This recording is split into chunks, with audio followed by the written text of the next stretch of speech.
doing here as a team, as a company, as a brand, as an organization.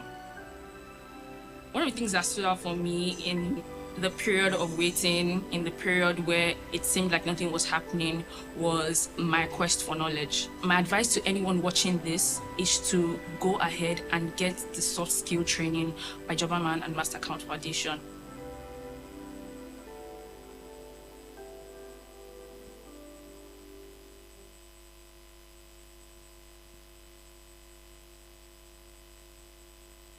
I had a lot of ups and downs with trying to secure a good job as an entry-level staff, and at some point it got very disturbing.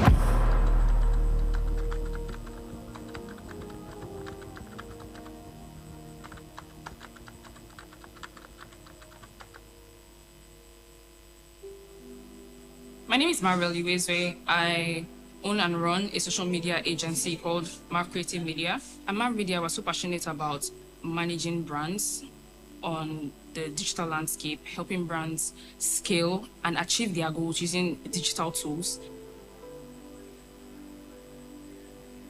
I had a lot of ups and downs with trying to secure a good job, a good paying job as an entry-level person or entry-level staff. And it was, at some point, it got very disturbing. I was opportune to participate or enroll in the soft skill training by Jobberman and MasterCard Foundation. I remember some modules that really stood out to me was like effective communication and teamwork as well. Personally, I'm someone who has really struggled with communicating. I couldn't really effectively communicate tasks. I couldn't effectively communicate or negotiate with clients. Before, Marvel used to struggle with communication skills and also working as a team. You know, she always prides in the fact of being a one-man army. After the soft skills training with Jobberman and MasterCard Foundation, she saw the need to actually build a team, and that was how Marv Media expanded. So we grew into a team. Right now, when we meet and we have our daily huddles in the morning, she's able to carry everybody along, make sure that everybody's opinion is heard.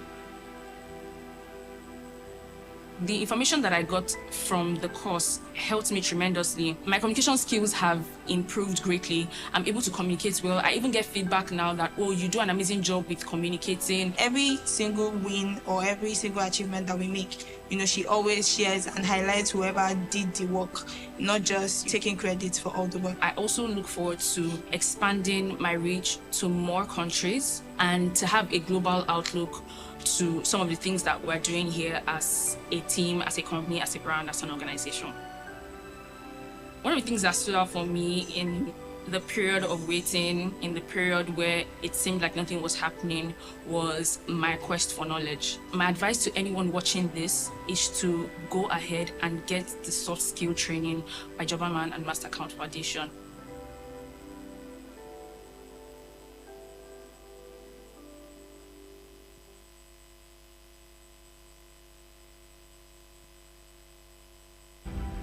Discovered I found that huge amount of money was missing from the account. I picked my own documents. I was going through it. I have to quickly get attention of my boss. I said, sir, some money has been removed from the account.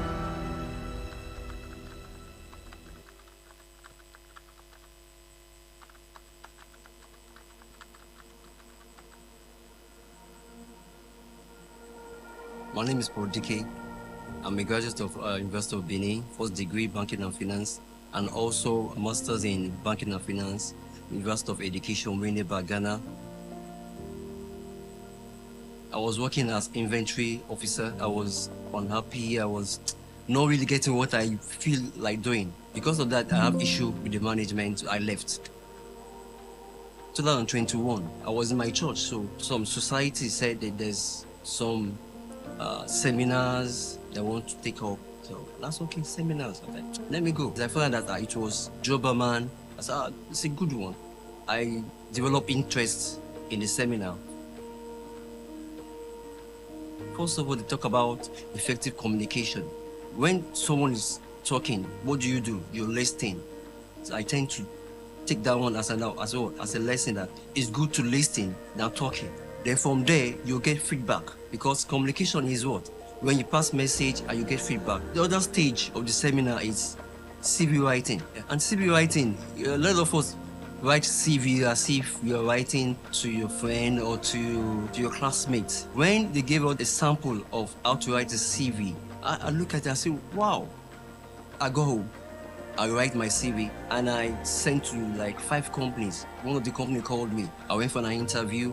Because of the effective communication, I was given an opportunity to work with the company. Then the communication skill made me to work with people, like effectively listen to them, and also listen to details. I understand when I was doing my reconciliation, I found out that the bank, I don't know what they did. They just remove which amount of money from the bank statement. I go to the bank, we check together, and after that, it's true, Paul, you're right. There's some money missing from the account. And that's okay, so what you're going to do is like, so later you now send a new bank statement that it's just system error. So that's how I solve the issue of missing money from the account. I'm very happy that when I use the soft skill training, man, is different from other training I've attended. And I say, Jobberman, thank you, you're good. Well, I'm going to advise the employers, employees, and business owners to take up the soft skill training, because it's going to like make them to know more and effective in their business and also their finance.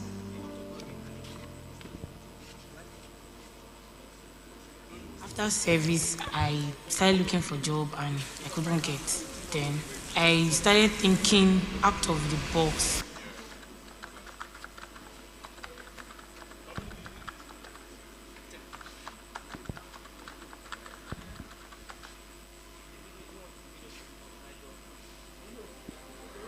My name is Simsala Ajose. I'm the CEO of Sinner's Cakes and Chops, now known as Zigris and Chops. Zigris and Chops has to do with poly, anything fries, finger licks, we do them. I run the business mostly at home and events. You can decide you want to fry at home, so I always package it for people that want to fry their chops at home. Maybe they like it very hot. I started the business.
Plenty can from my life, now who I choose. I don't dey wonder if you everything I cruise. If I do you wrong, my baby boo, I'm sorry. You say I get too many girls, that's one a story. But now you in my mind. I swear, say now you in my mind. I swear I know the lie. I dream about you all the time. Cause girl, you blow my mind. And I know fit tonight. Girl, you do me bad. Yeah. Ogechi, Ogechi, come on. Okay, come on, come on. Lulu fair, no polite. I need your love for more. I be femme, you'll be more money, my God. Pretty in your love is all I do for the living. I tempted to touch your foreign booty. If I kill him all, still the love like that. It's full of love for back. Oh baby, this love is real. I give you mama, but I won't be sure. Don't look like Boba, boy I got my shine. Yeah, you forgot that, baby, I don't say you like her. Money, magali, let her dollar, but around to make us spray you on my dollar now. But I did for my body, yeah. Come back ground or do, make it on my biggie. Ogechi, come on. And my baby, oh, come on. But don't you fair, I don't go lie. I need your love, I need your love, I need your love, I need your love. Ogechi, come on. No polite, I need your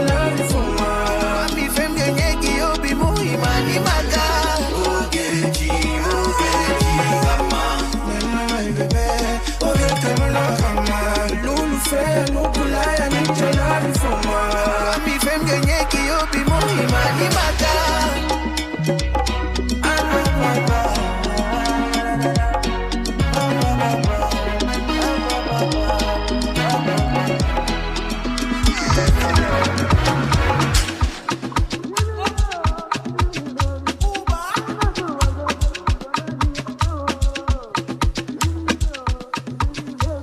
They say, Blackie, where you go? We been calling your phone, but you know they pick up. I say, I've been on the low, looking at my window, but I know they see foes. I they pray for my enemies, made them fit to zero. Cause so many things untold, man, be speak on code. Cause if them know, they go cast out. How did we find gold and we still stand strong in this place where they know fit to balance? Lucky where you go, lucky where you go, lucky where you go. For many, many days, I've been on the road. We go, yeah, we go. Lucky where you go, lucky where you go, lucky where you go. Good morning, ladies and gentlemen. Good morning, ladies and gentlemen, our distinguished guests and participants. It's my pleasure to welcome you to the most anticipated event of the year. It's the Jobberman Career Clinic in Nugu. Please put your hands together for yourself and make some noise. If you're really excited to be here today, you're a part of this historic moment. Enugu, I can't hear you. Can you make some noise even better? Okay, I think the noise is coming over there. Can you do better, Enugu? I hear there's some energy in Enugu. I want to see that. Can you make some noise? Are you ready to be a part of this historic event? I want us to show so much excitement. I want us to bring our energy. We want to make this event trend all over social media. We want the city of Enugu to be aware that something remarkable is happening today. Is that okay? Is that okay? So feel free to take pictures today. Feel free to record your videos and use the hashtag Jobberman Enugu Career Clinic. You can also use the hashtag Jobberman Nigeria. Follow Jobberman on all social media platforms today. We want to make some noise about this event. All right, all right. Please, to kick off the event proper, kindly rise to your feet as we take the national anthem.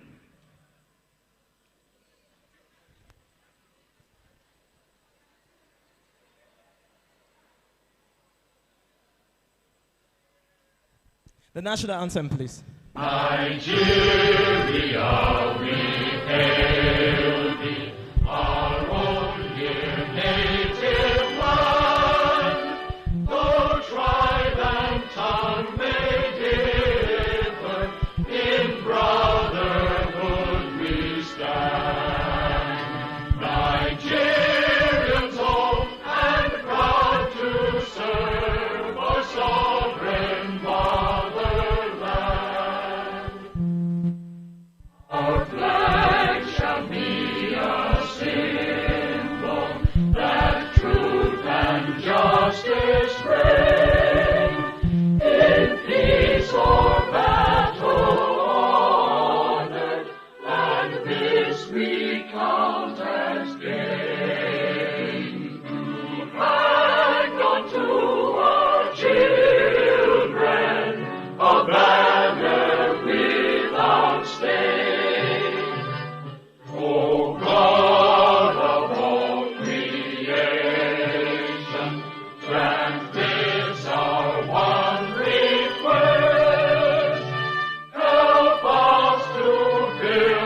Nigeria may declare. Please, a round of applause for yourself. You may have your seat, ladies and gentlemen.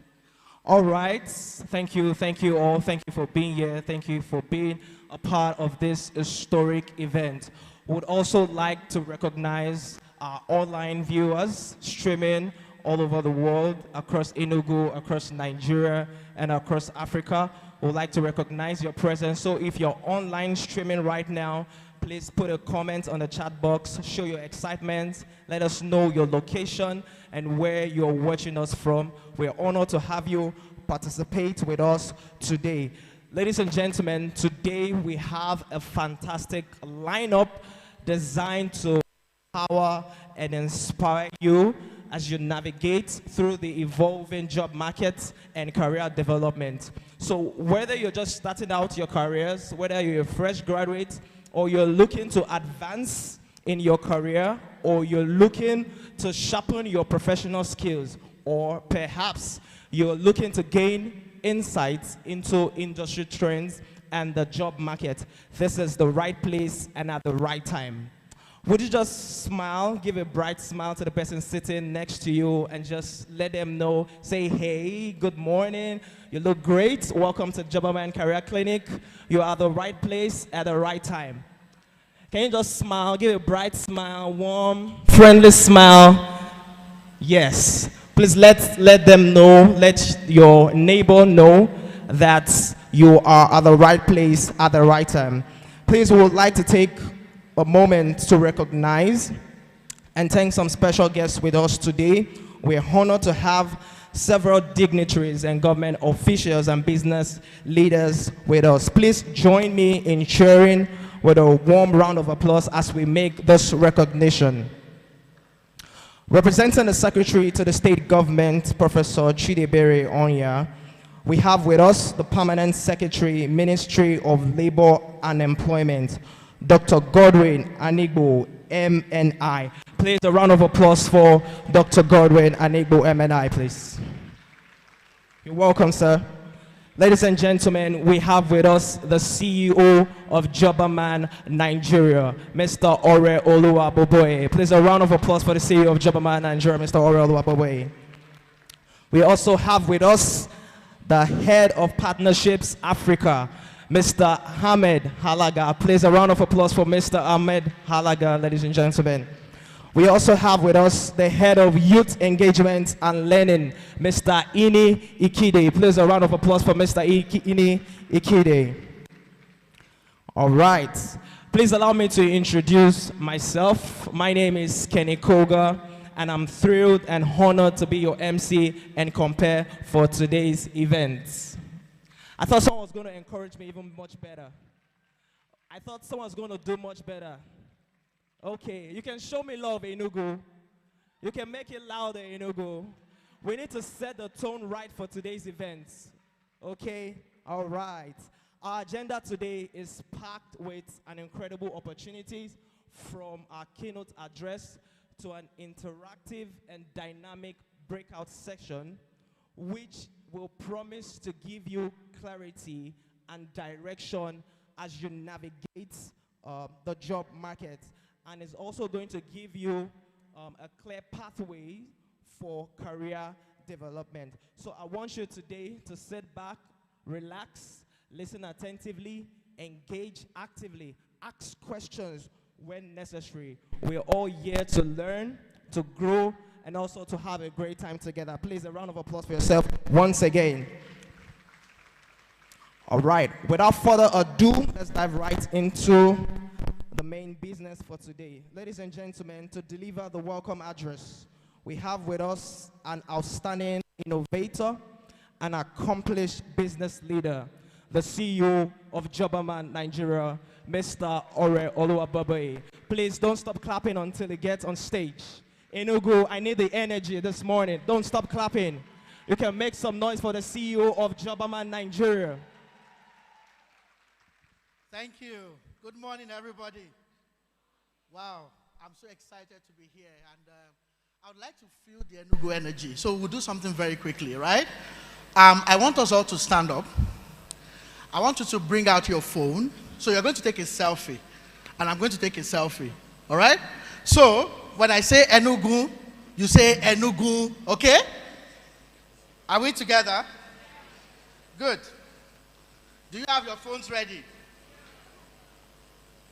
Do you have your phones ready? Enugu! Correct, correct, correct. Now, I'm excited. Okay. Please have your seat. Thank you very much.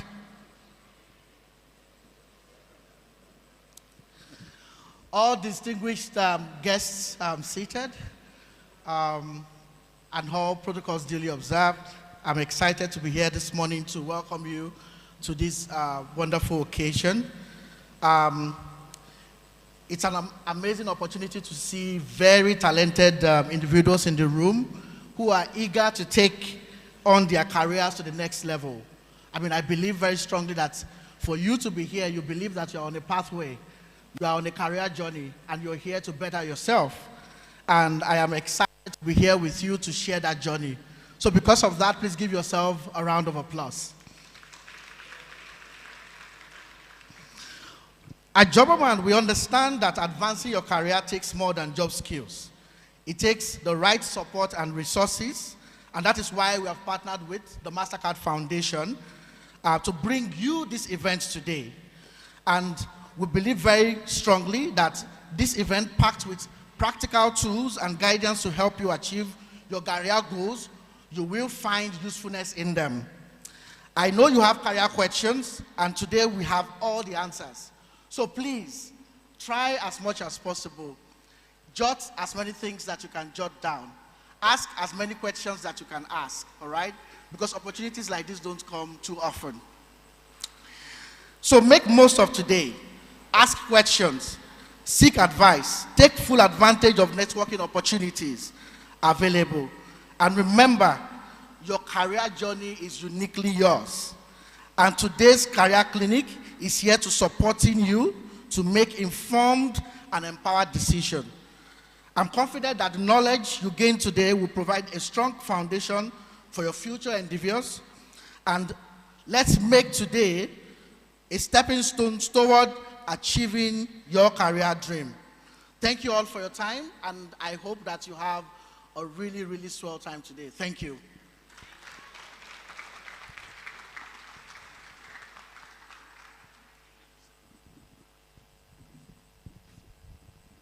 Ladies and gentlemen, please keep clapping for the CEO of Jobberman Nigeria. You can do better, Enugu. You can do better. You can do better than that.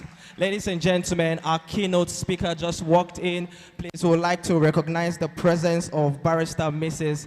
Nena Anozie. Please put your hands together for our keynote speaker. She'll be properly introduced at the course of the event. All right, so before we move right into the next agenda, can we get to know each other a little much better? Is that okay? Is that okay? Can we get to know each other a little more better? I'm going to ask a few questions. How many of you are here to explore new career opportunities? If you're here to explore new career opportunities, please can you raise your hand? Okay. Please can you raise your hand if you're here to explore new career opportunities? All right. Please put your hands down. Thank you. How many of you are looking to advance in your current job or role? Please put your hands up. Oh, Mr. Ahmed's hands is up, and the CEO of Jobberman hands is up. So definitely everybody's looking to advance in their current role.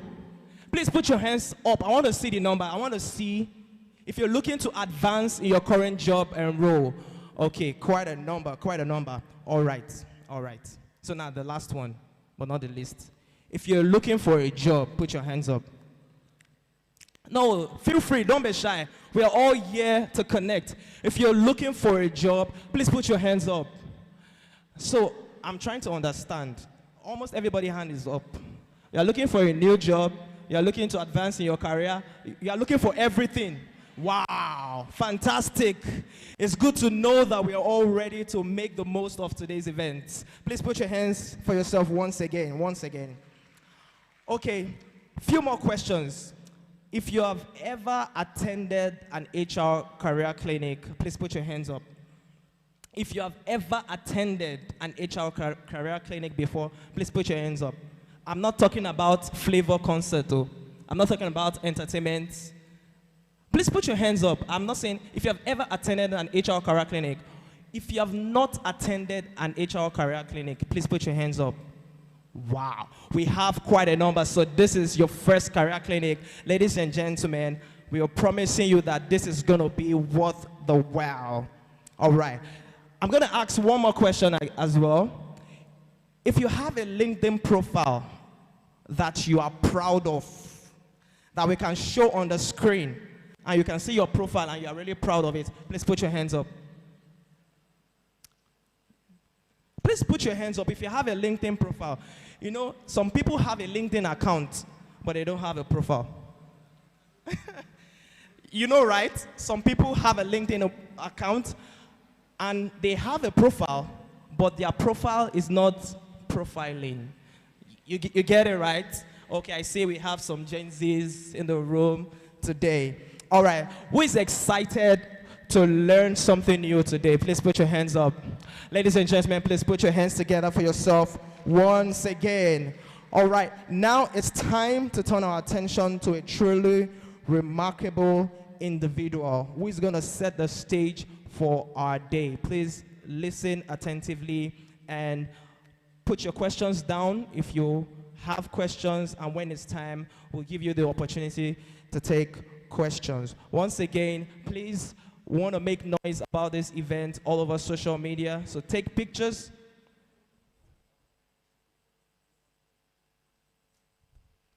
Yes, so please take pictures and record videos. We would like to trend all over social media today. Ladies and gentlemen, to deliver the goodwill message from the Secretary to the State Government, representing the Secretary to the State Government, Professor Chidebere Onya, please receive with a loud round of applause the Permanent Secretary, Minister of Labor and Employment, Dr. Godwin Anigo, MNI. Enugu, you can do much better than that. Enugu, I'm sure you're with me this morning. Please receive the Permanent Secretary, Minister of Labor, with so much love and energy. Don't stop clapping, Enugu. Don't stop clapping.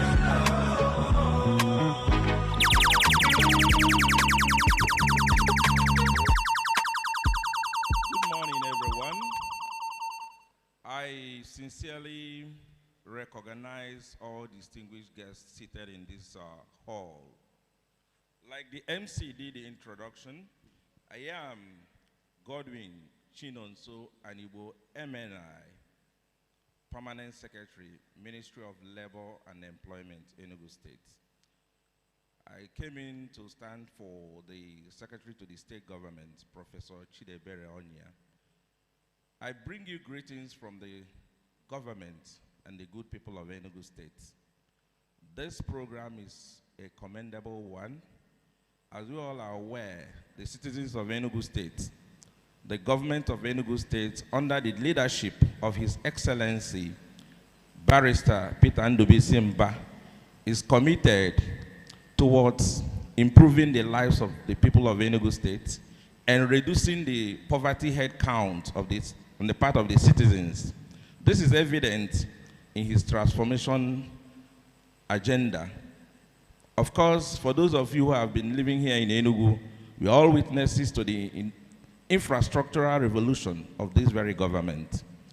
That has led to so many legacy projects. Some have been completed, some are ongoing. The governor of Enugu State made a solemn commitment during the period of electioneering campaign. He did say that he's committed towards growing the GDP of Enugu State from $4 billion to $30 billion. And this could only be achieved through provision of basic amenities, provision of job opportunities, and of course, improving on the ranking on the ease of starting and doing business in Enugu. Just yesterday, The governor distributed items to people in agriculture and other critical sectors in the state worth over 4 billion naira at Opera Square. Of course, we also know that the SME Center in Enugu here are running a whole lot of programs in partnership with Jobberman and MasterCard and other private sector driven organizations that are committed towards reducing poverty and providing employment for the teeming youth. The essence of this program cannot be overemphasized. It's what we call people-centric approach towards expanding the horizon of job opportunity in the area of job opportunities among our youth. The future is now. That is the thinking of the government of Enugu State. And the government of Enugu State is always ready and open to partner with the private sector in the area of job creation. The Ministry of Labor and Employment will have since set machineries in motion in the area of labor statistics. If you don't have credible platform whereby you generate statistics of both unemployed and employed people, that stands you clearly on the path of, navigating the chartered waters of job creation.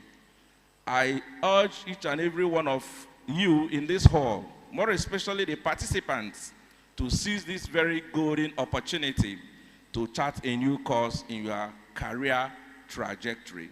I urge you to pay attention to details, to network and exchange ideas. That would go a long way in making you to come tops in your chosen career.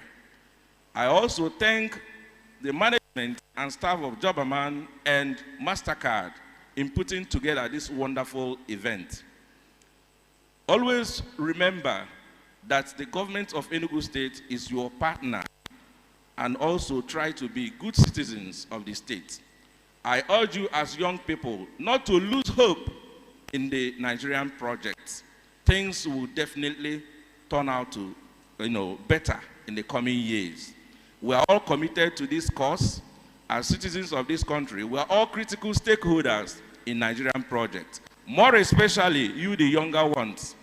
The future is now, and the future belongs to you. Seize the opportunity as good citizens of this country and worthy ambassadors of black race. I urge you to always remain steadfast and patriotic, and also to always be rest assured that the government of Enugu State is committed to your welfare in all ramifications as provided in the law. Thank you, and I wish you wonderful and fulfilling experience and deliberations. Thank you, and God bless you.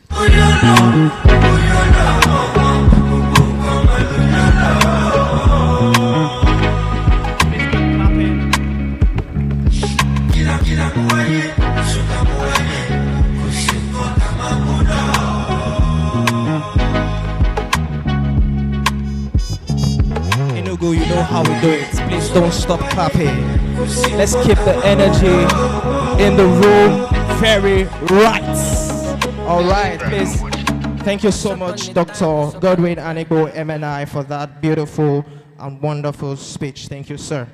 All right, ladies and gentlemen, it's time for our keynote address. Our keynote speaker is a legal practitioner. She's an associate of the Nigerian Institute of Chartered Arbitrators, former customary court chairman in Enugu State. She's the former chairperson, League of Women Voters in Nigeria, Enugu State, chapter, an NGO that empowers women from age 18 and above, politically and economically for national development. She's currently the National Director of Programs of the League of Women Voters of Nigeria. She's the National Advisor, Umuada Igbo. Please, my apologies if I mispronounce certain location, but I'll try my best to do well. Permission granted. All right. The National Advisor, Umuada Igbo, in Nigeria and diaspora, coordinator for WACO 50/50 Action Women Enugu State. She's the Deputy Director, African Women Lawyers Association Enugu Branch. She's a member of FIDA, legal advisor and board chairman to many organizations. She was a former governorship candidate of Enugu State under the Fresh Democratic Party in 2019. And since then, she has consistently pushed for women inclusion in governance and leadership, which made the immediate past governor of Enugu State, Dr. Ifeanyi Ugwuanyi, to have nominated her as one of the women delegates to Kigali, Rwanda, on Women's Conference organized by the Federal Ministry of Women Affairs in collaboration with POE. Please, you can continue clapping. You can continue clapping. She was awarded an honorary doctorate degree on humanitarian services by Prowell University, Delaware, United States of America. She's also a fellow of Scholars, Chamber of Commerce. She's the convener Youth Talk Forum, where she mentors youth on capacity building and skill acquisition. Ladies and gentlemen, she's the convener of Christian Women Leaders Forum, where Christian women leaders of different denominations are trained to be better Christian women leaders. She was also awarded an award of excellence from the Coal City University for her numerous humanitarian services to the students. She was recently honored with the Ambassador of Hope Award. Don't stop clapping, Enugu. We are almost there. On the 28th day of 2023 by Earth, Environment and Climate Care Ambassador. She has received an award of the Lover of Church and Societal Development by St. Paul Anglican Church, Akegbe, Ugu, Enugu State on the 17th of September 2023, and Humanitarian Gold Service Award by the Radio, Television, Theater, and Arts Worker Enugu Branch. Ladies and gentlemen, don't stop clapping. Please receive our keynote speaker today, Barrister Mrs. Inena Anozie. Please, a round of applause for Barrister Mrs. Inena. Don't stop clapping. We can show her even much love. Don't stop clapping. Don't stop clapping. Don't stop clapping, Enugu. Thank you. I was almost about asking you to please stop. It's okay. I wonder where you dug out all those profiles. Wow, that's amazing. That's amazing. Thank you so much for celebrating me. Whenever I listen to people read my profile, what comes to my mind, especially when I come to a place like this, I cast my mind back to when I was like some of you. I never thought some of these achievements were possible, but look at it today. Please celebrate yourselves. Yes, please celebrate yourselves like you mean it. Because a time is coming when your own profile, when it is read, I mean, your head wants to blow. All right, thank you so much. Good morning, ladies and gentlemen. I am so glad to be here.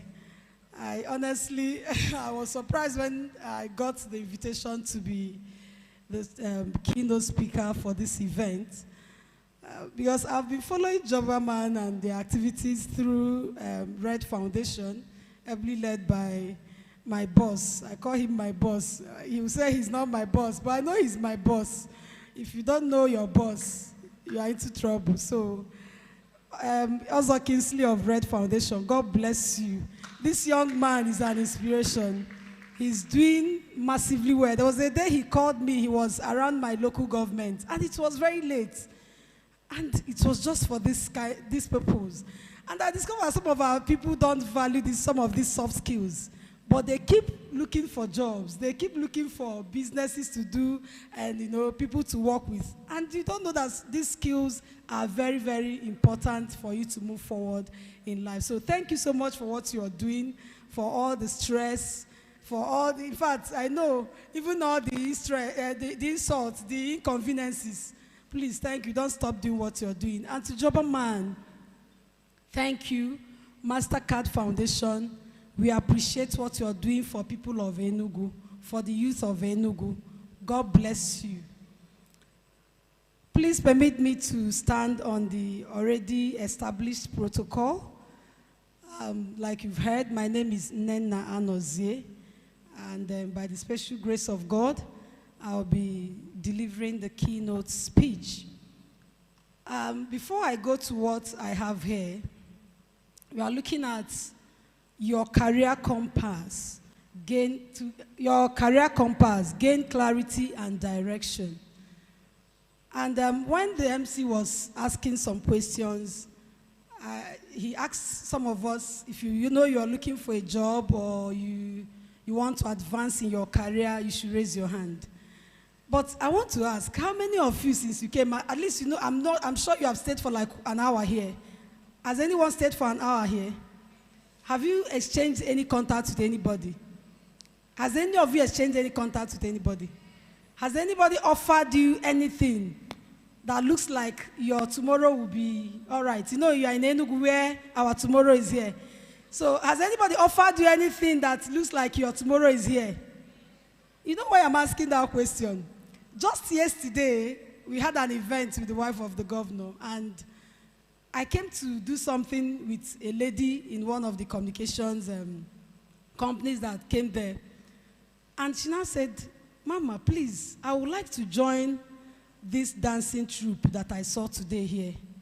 I can dance. I can do this. I can do that. Just like what we call pitching your business. Just within, not up to 1 minute, this lady told me what she could do. I said, are you serious? I said, okay, I know the commissioner that is in charge of this troupe. I'm going to give you the contact. You are going to join them, and you need to see the excitement. So when you have any opportunity to come to a place like this, don't just sit beside somebody and you think you are looking at the person and you feel, what can this person do for me? It can just be a recommendation. I always tell people, they also did not announce that I am a pastor.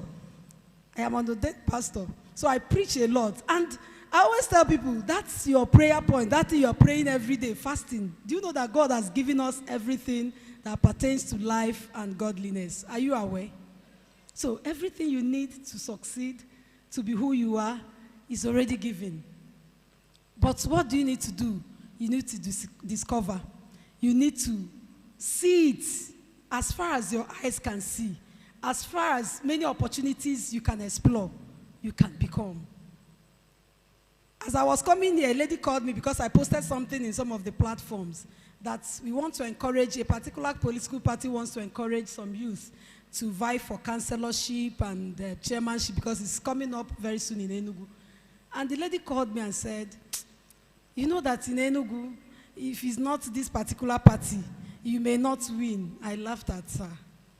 I said, you may not win. But you have forgotten that I contested in 2019. Did I win? But do you know that, to me, I won?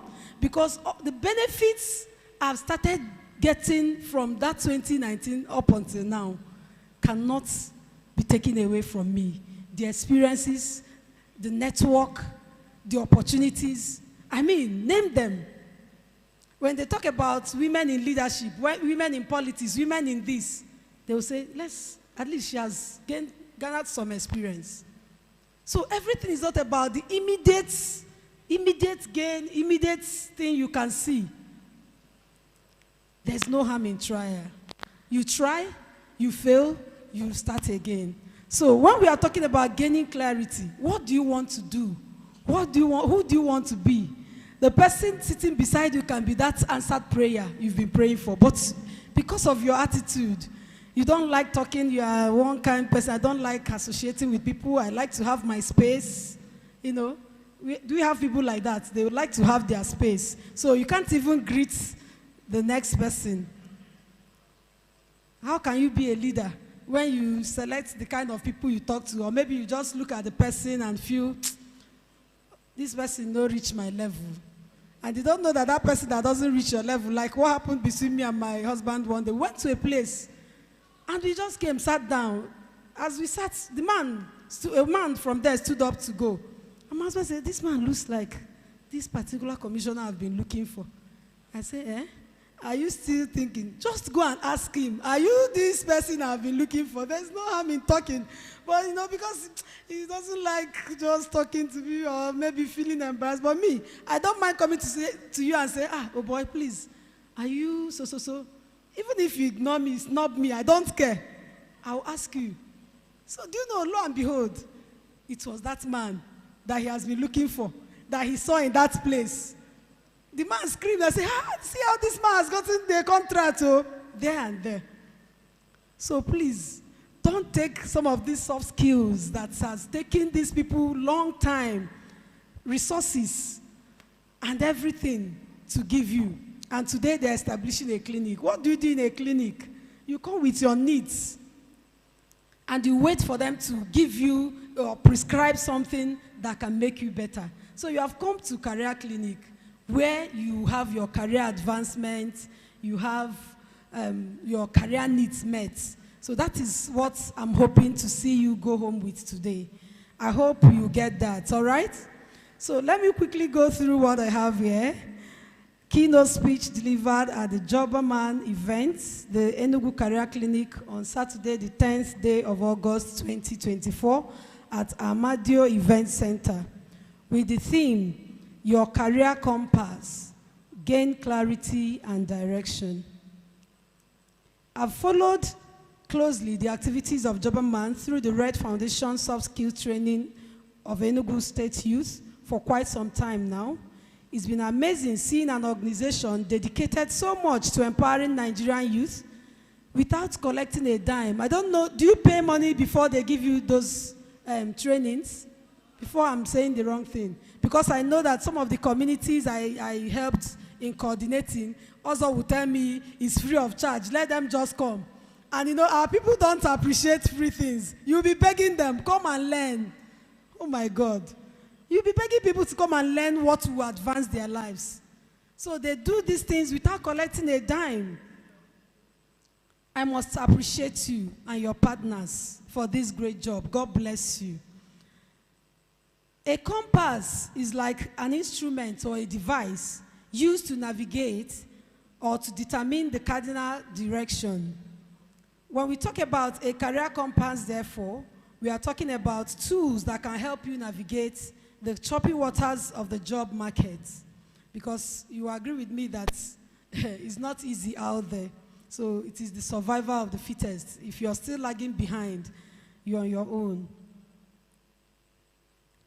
This compass comprises the necessary knowledge, skills, and experiences you need to be competitive in today's competitive job market.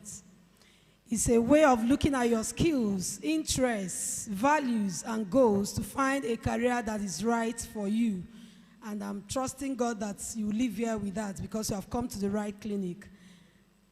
Think of it as a map that can guide you towards your destination, to your career path. As you heard from the person that introduced me, my name is Nena Nozie. I'll just give you a little more. I'm a legal practitioner by profession, but now into so many other things that are not linked to my profession, but which I impact lives and also earn a living from.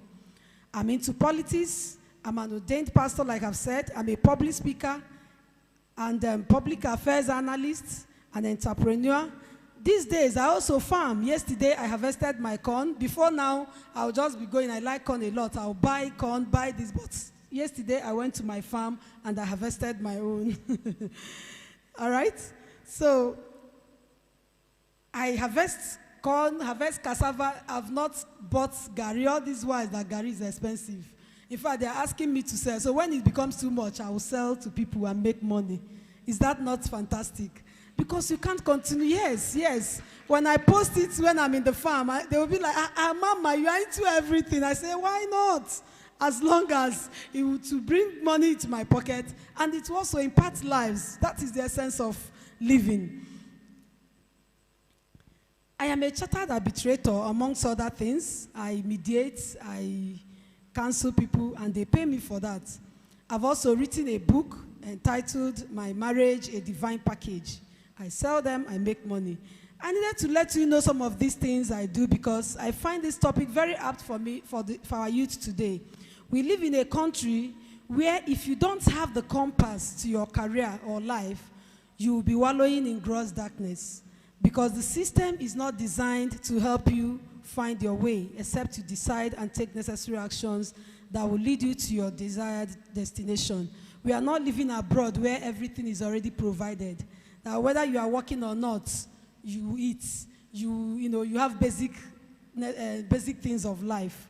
We are not there. So here you must struggle to survive. I remember my mom wanting me to read education as a course in one of the colleges of education in Nigeria, in Enugu State, because at that time she wasn't sure of her ability to train me and my siblings in our different courses of interest as a poor primary school teacher and a widow. I was determined. I told myself I would like to be a lawyer. All I needed was to pass my exams, and then we moved to the next level. I did pass my JAMB and was offered the admission, and God made a way through an uncle. I always tell people, when you have acquired some of these trainings that they are giving you, you are now ready for any opportunity that comes. But when you are not trained and the opportunity comes, what happens to you? You will miss it. A lot of people have missed opportunities that way. I had other relatives who had everything. I'm jumping some of them because of time. I had other relatives who had everything going for them, who could afford any school and courses of their choice, but messed it up for lack of seriousness and clarity. Why all these long explanations? It is necessary because I see youth nowadays give excuses for their unemployment, failure, and lack of clarity to their career path on their parents, uncles, relatives, and all of that. You tell me, why are you not gainfully employed? Or why are you not doing one thing? You are not skilled. Said, nobody wants to help me. Some of us didn't have anybody to help us. But because people saw we were determined, like what I told the young girl who indicated interest in contesting, she was also complaining of money. I said, see, nobody will give you money to go and contest the election. But when you start, money will come. Because I experienced it. Once they see the seriousness in you, during my time, some people did billboard for me. Some others did posters because I started and I showed seriousness. All right? So don't sit back and be having this mindset or mentality of I must be helped by people, my uncle, my mother, my this. It shouldn't be so. Some also blame their unemployment on the government. Granted that the government owes us some level of responsibility, but we shouldn't keep waiting for them and complaining when we can actually do some things for ourselves. The career compass you need for today may even just be a change of mindset. Yes, it may just be a change of mindset. You begin to look around. What can I do? What can I offer? What are the needs of people? What solutions can I proffer to help people and also bring money to myself? Some of our young ones have been held hostage by their mindsets. They feel so entitled and therefore wait on their rich relatives to do this and that for them. And when it's not forthcoming, they'll sit idly begging for urgent 2K. Do we still have people begging for urgent 2K here? Please, you don't pass that level. You don't pass that level. Some of you are already employed, but how satisfied are you with your current employment, like the MC asked? Do you really feel satisfied? Maybe the present job you are doing is as a result of no option for another. But I would like you to go home today with a clear understanding of how you can gain clarity and direction in your career using the career compass. We've all faced those moments of uncertainty in our careers, whether it's feeling stuck in a dead-end job, unsure of what steps to take next, or even being afraid of the unknown. Yeah, I've been there, and some of us have been there until we discovered our career compass. I'm so happy now, and I feel fulfilled and still follow my compass. Like when the MC asked, I raised my hand, I'm still following it. So let's look at some of the compass that is some of the guides that can help you navigate these uncertainties. I know that during the Jobberman soft skills trainings, you have learned a lot on how to be a good leader, how to interact with people, collaboration, and all of that. But first of all, you have to assess yourself. The first guide you need is self-assessment. What can I do? What can I do? And what do I love doing? Nobody push you into something you know you cannot do. When I joined, I became a lawyer and I practiced for some time at the bar. I decided to launch into the bench. I wanted to explore everything about this profession. So I was in the bench for 3 years as the customary court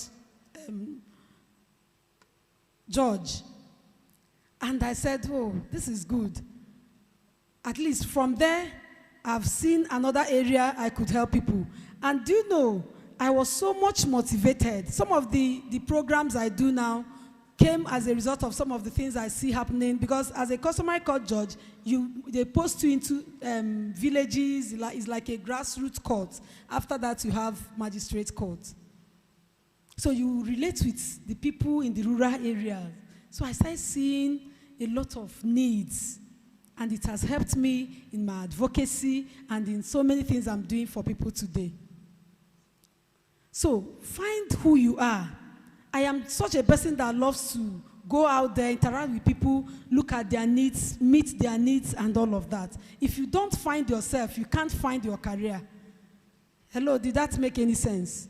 That if you don't find yourself, you cannot find your career. People will be pushing you. Go and do this one now. Don't you think you should be an engineer? Don't you no. You can't continue to be pushed around. So have you identified yourself? Do you understand yourself? Do you know what you are capable of doing? What can you do naturally without feeling burdened or bored? What do you have passion for? Have you identified your weaknesses and strengths? Are you mentally and physically fit, healthy to do the work? All right? And so many others. Then, when you have found yourself, when you are sure of who you are and what you want to do, you can now go ahead and set a clear, achievable goal. Some of us, during our first year, every year, you say you are setting a goal. You keep setting a goal. At the end of the year, you don't measure it. You don't measure your success. How have you succeeded in the goals you have set? It's good to set goals. I see it a lot, all these motivational speakers, they tell you set goals. You have set goals. Have you achieved those goals? So set a goal that you are sure is clear to you, you understand it, you can achieve it, you can measure it within the time. How am I able to fit into this? Like what Jobberman is doing, they have their everything lined up. This is how we are going to do it. And they have a way to measure if they have succeeded or not. So it could be monthly, quarterly. Just try to assess yourself by the set goals for your career. There's a need for continuous learning. We cannot overemphasize the importance of education, the importance of learning. You need to keep learning. I wrote here that I travel as far as out of Nigeria just to learn. So when they ask you to come here, I was even expecting that everywhere will be filled up with people and we'll be looking at putting canopy outside, because it's an opportunity to learn. It's an opportunity to network. So try to keep learning if you must navigate through your career path, if you must be who you want to be. Set a clear goal. Then you keep learning. This is where the Jobberman is doing a lot. They are trying to help pull Nigerian youth out of poverty and joblessness through trainings and also by establishing this career clinic in different states. I followed some of them. I've seen that they've been to so many states, and they've still been, I think there's a place you are going on 31st or so, I saw it. So they are doing a lot, training people. So don't ever take this for granted. It is one of the compass you need to your career advancement. Acquire the right education and skills development towards your set career goals. You could take some online courses, seminars, workshops. This has really helped me a lot. Like I said, I've traveled outside Nigeria several times just to attend seminars and workshops, which has helped me greatly in my own career path that I have chosen. Another point is that you need a mentor. We cannot deny you that fact. You need a mentor. You need to know people who have gone through that path you want to go through, that can hold you in their hands and bring you to where you are supposed to be. So there are people who have gone through this career path you are planning to go through. Try to reach out to them, seek their guidance. You can read their books if you can't see some of them. You can read their books. You can attend workshops where you know they will speak. And you can follow them on their social media handles. That way, you'll be able to learn more from them.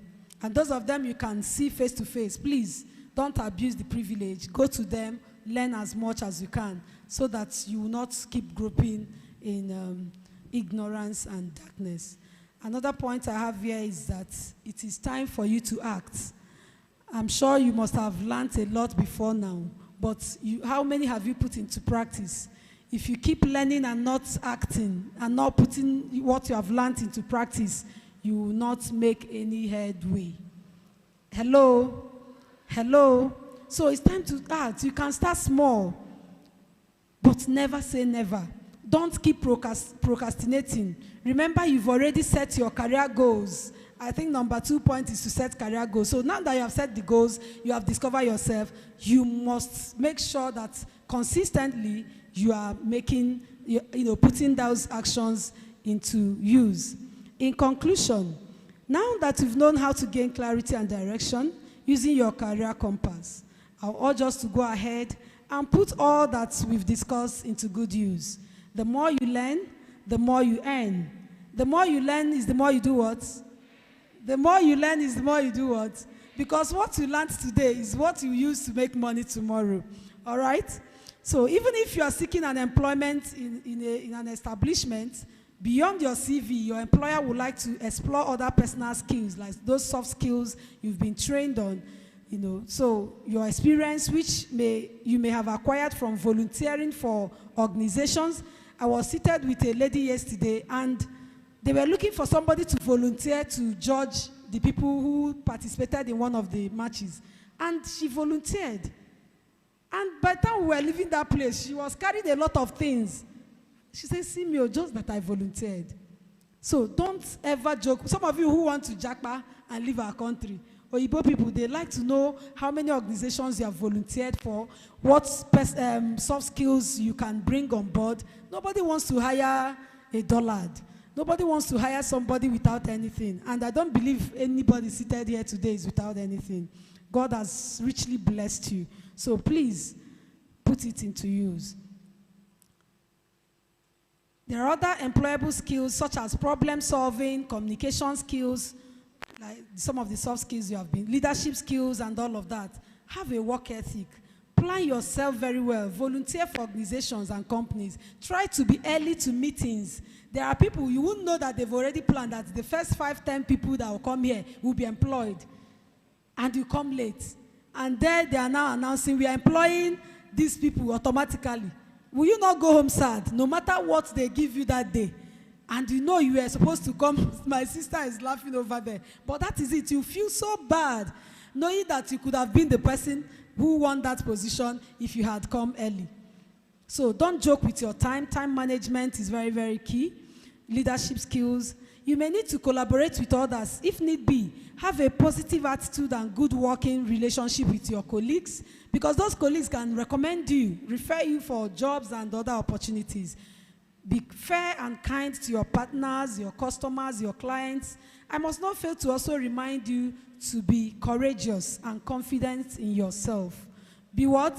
Courageous and confident in yourself. Some people want to pull others down. When they see you doing what they cannot do or what they couldn't do at your age, they may want to discourage you. But you have to be courageous and don't let anybody pull you down, all right?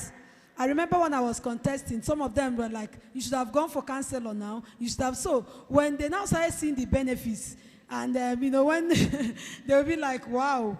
Because that has actually brought me to a very wonderful limelight.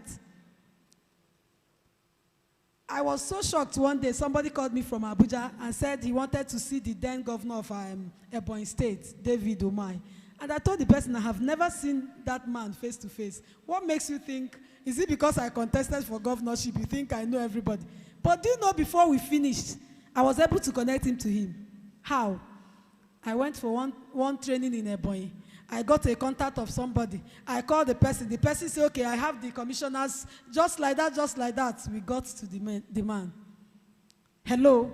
Do you think if I was just only going to courts with my wig and gown and minding my church business, because my husband is a pastor, that I would have gotten to that level? Maybe it will take time. All right? So you need to remind yourself who you are. Be confident in yourself. Don't let anybody push you around. Find your passion. Follow it seriously. And you will not only succeed, but also find true satisfaction in your career path you have chosen for yourself. Don't feel downcast when the set goals are not met within the specified time. Keep pushing and enjoying what you're doing. You are unstoppable if you can find your career compass and follow it diligently. I leave you with these two quotes. Success is not the absence of failure. It is the persistence through failure. This was said by Aisha Tyler. Second one, talent counts, but effort counts twice. Talent counts, but effort counts. That is by Angela Duckworth. Thank you so much for having me.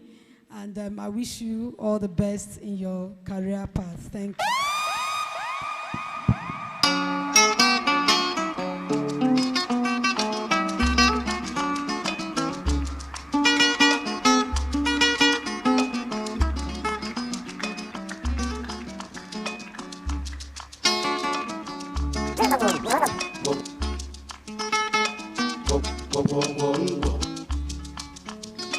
Actually, that's one of my favorite songs right now. Please, can we put your hands together for Barrister Mrs. Inena Anozie once again. DJ, can you increase that music a little? I see so many of you here with so much steeze and composure. You're all looking well put together. I need you to relax. I need you to be free. Let's engage, let's interact. We are here to have a great time together. Is that okay? Is that okay? All right, just a quick announcement. If you like to make use of the convenience at any point in time, we have the convenience downstairs at the basement, so you can, for chance, just walk through the back, through the reception, and make your way down to the convenience. Ladies and gentlemen, you can also make some noise on social media. Use the hashtag Jobberman Enugu Career Clinic and the hashtag Jobberman Nigeria. You can also follow Jobberman on all social media platforms, on Instagram at Jobberman Nigeria, on X, formerly Twitter, Jobberman Nigeria, on LinkedIn, and other social media platforms. Ladies and gentlemen, we would like to tell you more about Jobberman, what we do in Jobberman. And to give us this presentation, we would like to welcome the head of partnerships, Africa, Mr. Ahmed Alaga. Please, can we put our hands together for Mr. Ahmed Alaga? To the stage. Please, don't stop clapping. Don't stop clapping until it gets to the stage.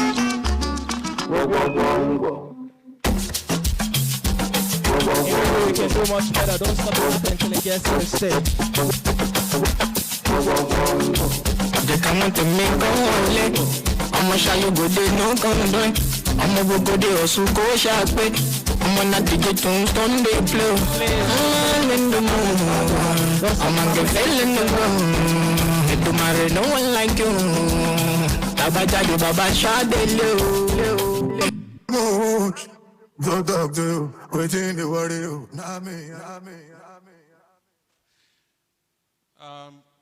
Good morning to everyone. Permit me to stand on all existing protocols. And once again, I would like to apologize for starting up late. So I will not bore you for too long. I'm just going to go straight to the point so that we can get to the major events of today. So I'm just going to talk to you briefly about our organization. And the most significant thing about us today is that we are 15 years in its making this month, 2024. So this event, for me personally, is our own way of commemorating over a decade of connecting young people to employers, right? And I'd like to believe that we've done it beautifully well. But basically, who are we? We are Nigeria's leading career development and recruitment solutions company, connecting qualified job seekers with verified employers. And I think one of the things we've done very well as an organization is that the jobs that you find on our platforms are real. No scams, but real jobs connecting to real people. And that is only possible because of our zeroing visioning on one simple idea. And the idea is that we are, or we want to be, Nigeria's most user-centric, transparent career platform. And what that means is that we are the most democratized career platform in the history of this country. In plain English, you don't need to know me or the CEO of Jobberman to get a job on our platform. Do you understand that? You don't need to know me, you don't need to know anybody. It simply means if you fit, the job is all yours. And we've been doing that for a very long time. So our services basically cover both, employers and job seekers. We can't do without each of them because one inevitably leads to the other. Our major service that we provide to employer is something that you must have guessed already. Obviously, if you are going to be a recruitment platform, you need to have some recruitment and talent acquisition involved. So what that basically means, we're constantly seeking and looking for employers who have validated opportunities to connect to young people. Because we've been in the system for a very long time, 15 years, we have an average of over 3 million job seekers on our platform and over 60,000 employers on our platform as well, which means we have a huge database for you, a seeker, or an employer to find information from, right? Another core part of our work that we use to attract employers into our platform is that we also conduct assessments. I don't know if any of you have taken any assessment on our platform, but it also means that we are in the business of also helping employers understand if you have right skills, right psychomotor skills, psychometric skills to ensure that you have the right competencies, matching the jobs that they want. And then, of course, corporate training. Those are the 4 major things that we share with our employers. And then for young people, which is you all in the room, or anybody who's seeking new opportunity on our platform, what we offer is a vast array of youth engagement opportunities, one of which is the Career Clinic. We have set aside, beyond just the Career Clinic, other engagement events that bring you into a room to focus on how we can propel you forward. And includes our career fair, for instance, includes our roundtable conversations. Outside those engagements, we then ensure that we're able to plug into the system where we're able to provide some sort of solution to closing the gaps that employers say that they lack. And so, if you've heard the saying, it's not that there are not enough jobs, right? There are just not enough qualified people to take on those jobs. And to close that gap, because we think at the end of the day, 20 years from now, 10 years from now, prosperity is going to ask us, what did we do as experts in closing that gap? And with that, we've provided an array of training solutions, some of which was earlier mentioned, like our soft skills training. We also have our financial literacy training. We also have our small business and entrepreneurship course. If you're interested in, working online and the gig economy, we have a course for that. Whatever your interest is in fitting into the new world, we have a solution to help you close that gap. And all you need to do is go to our platform, which is basically jobberman.com / soft skills training, and you'll find an array of all the courses on that platform. Another thing that we've done is provide CV services, for instance, some of which you would be benefiting as a result of being part of the career clinic. We will also, because your CV is like your access key, it's your first step into showing an employer that you are a right fit or a right match for the job. And a lot of times we've seen people fail at the beginning. You know when they say you fail before you fall, right?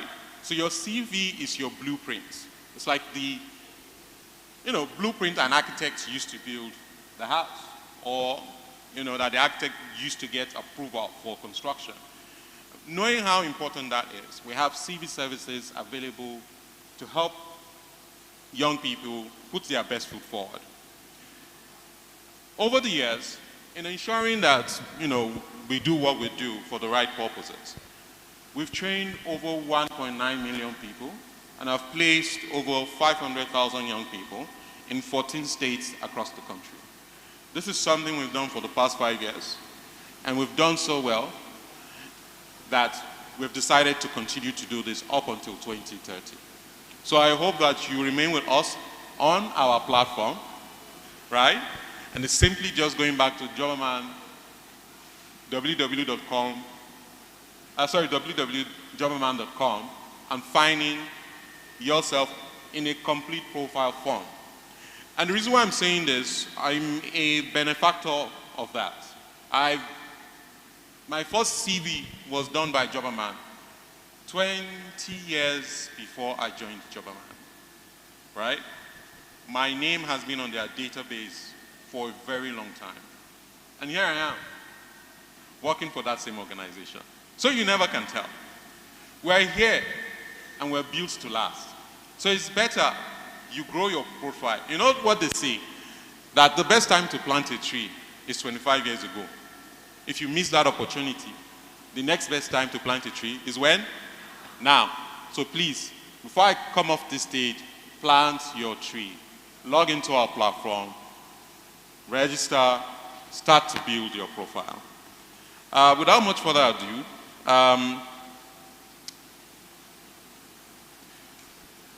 it's not enough to say we do what we do because we understand the talent industry.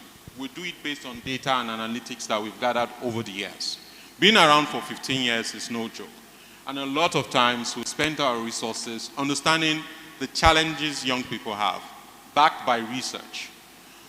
If you go to our platform as well, which is www.jobberman.com/research, you will find all the research we've done looking into the challenges in the sectors that are, may build, my apologies, I didn't realize that the mic was far from me. Anyways, so we've spent a lot of time building research, right? And two important research that I will urge you to look at right now is the first research, how young people survive without jobs, right? It's a beautiful research, a lot of insight given to us by young people as yourself.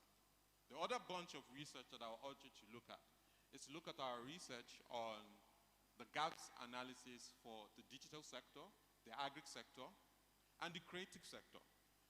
That research is a body of knowledge telling you where, work will come from the next couple of years. And that gives you a head start. My people say, you are made up of two things. The people you meet and the books you've read, right? So hopefully, I hope you become as wonderful as you plan to be. I hope you eventually meet your true potential. And I hope that we are with you all the way, because on our platform, we've seen people grow with us. And I hope that your growth starts today. Thank you so much thank you so much for coming to today's events. We look forward to working with you all. Thank you.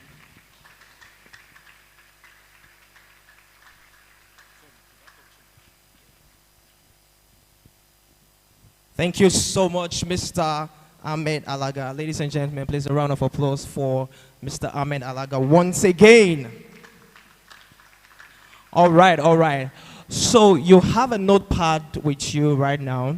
So at the back of your notepad, there's a barcode that you can scan to register as a job seeker with Jobberman. So you can do well to scan the barcode to register as a job seeker on Jobberman, and then we'll take it up from there with you. But I would like to ask a few questions, just one perhaps. If I'm to ask you, what is your dream job? Can you give me an answer? Anyone? If I'm to ask you, what is your dream job right now? I'm sure you have an answer. Do you? So if I'm also to ask, how well have you positioned yourself to be able to achieve that dream? Can you give me an answer? Quite some number, right? Not everybody. So now we're going into the breakout session. And this is your chance to get the most of today's event. We're going to be breaking out into 2 groups. So we have one breakout session happening here, right here in the main hall at the Charis Hall. We are also having one downstairs at the basement at the Miracle Hall. Also, we have 2 boxes right behind us at the back. If you can take a look behind, we have 2 boxes to your left and to your right. Now, the boxes are going to be for one-on-one career counseling. So if you have a white tag with you, if you have a white tag, you came in with tags. So if you have a white tag, please, we would like you to be at the back of the hall. So you can move in one after the other to the boxes. But just hold on. Then profile optimization in the breakout sessions. We also have one-on-one career counseling as well.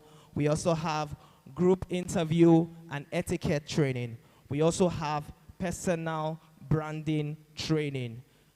Okay? You know, there's a popular saying is, you get addressed the way you are dressed.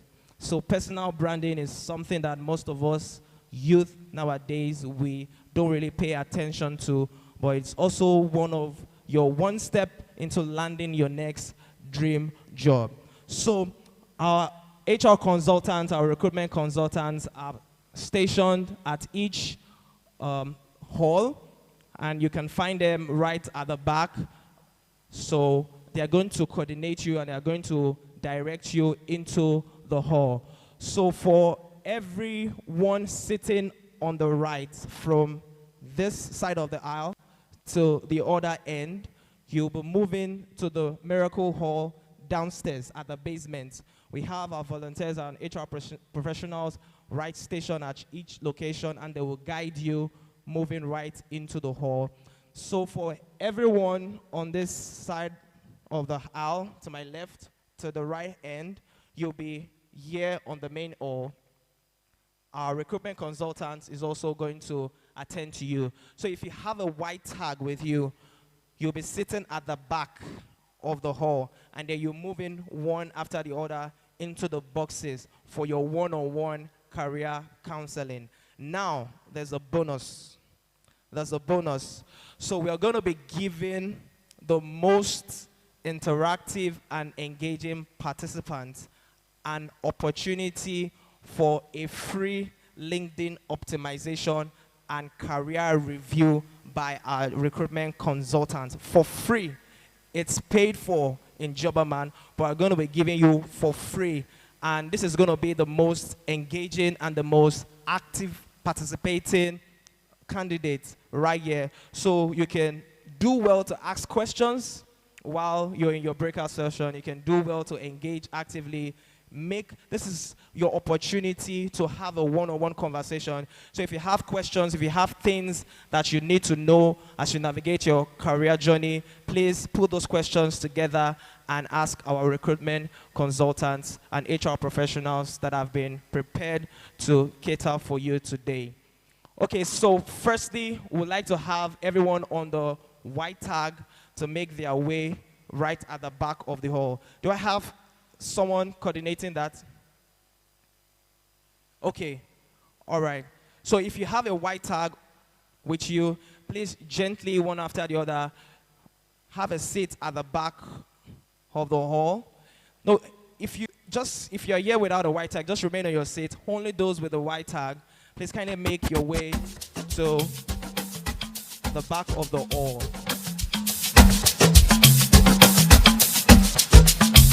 They can want to make go ole. I'ma show you good, they no complain. I'ma go there. DJ, can bring the music down a little. Only those with a white tag. No one like you. Tabajade Baba Shadele. I'm in the mood to talk to you, waiting the worry you. Now me and you. Today not today, where you gonna know me?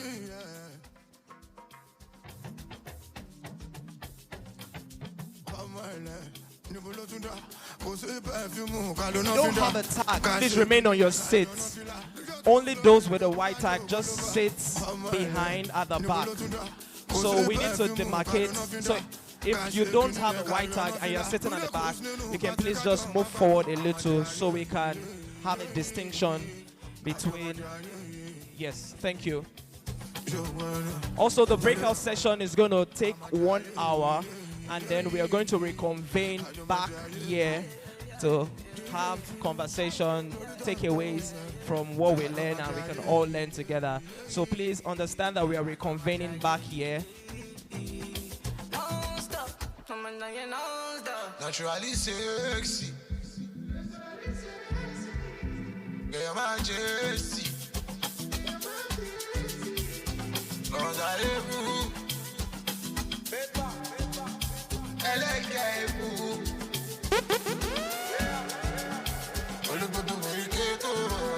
What's into you? You fine like that. You fine like that. You fine like that. You fine like that. Bounce. You fine like that. Dance. You fine. African baby. You fine like that. I'm a jagged. Bounce. You fine like that. Dance. Dance.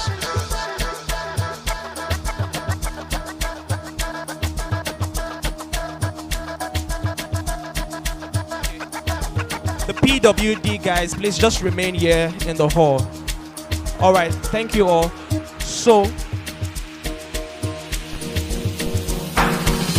don't forget, we have bonus for the most active participants, so do well to ask your questions. You get your LinkedIn profile optimized for free and a CV review.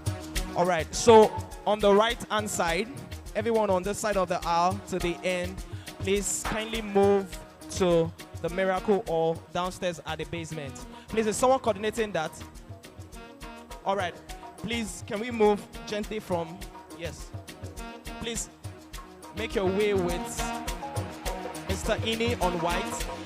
You'll be directed right to the hall. Yes. Our breakout session is going to take 1 hour, and then we'll come back here. We'll reconvene as a group, and we'll take feedback and key takeaways.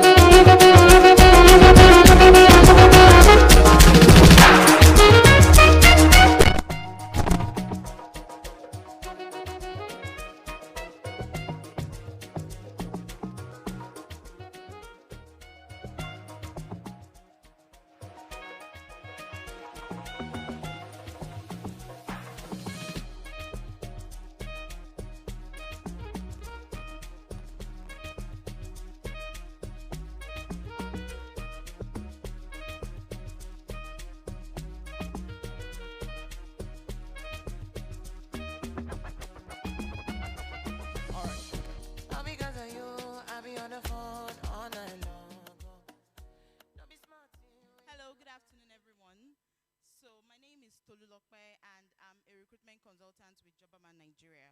So this breakout session, I need it to be as interactive and as engaging as possible.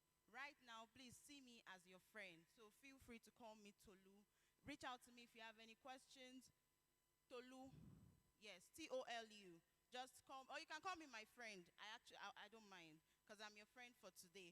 So to make this even more interesting, I would like us to I would like us to spread out a bit because I don't want us choked up. So please feel free to spread out. So we are like one big happy family. Let's not remain here. So please, let's just spread out. We have enough space. Thank you. Let's just do that in like 1 minute. All because of you, I be on the phone all night long. Don't be smart when you do it to me. Oh, no, Those at the back especially, please. Let's spread out down here. But you be on my mind, shawty. Let me follow my honey. Kiss me to the cellular, kiss me to the phone. Can't you see I'm into ya? Can't you see I'm in love? Kiss me to the cellular, kiss me to Hello, the please. phone. Okay, I think I should come down so I can just do this myself. Oh no, no. Emiliano, Emiliano, Emiliano, no. Emiliano, Emiliano, Emiliano, no. You're one in Emiliano, Emiliano, Emiliano, no. My Emiliano, Emiliano, Emiliano, no. I don't want to you to waste my time. I don't wanna wait till it's all over. This life is a gift from the Most High. That is why I'm thankful for all I have. Cause the fast life really ain't all that. So now I try to be pure. No be like say I know this shit normal. I just get better in job. Waiting and see for this life plenty. I keep on for my belly. Roller coaster. People be like any roller coaster. My life now. Roller coaster. Oh, oh, oh, oh, oh, oh, oh, oh. Jay Slicky, would you?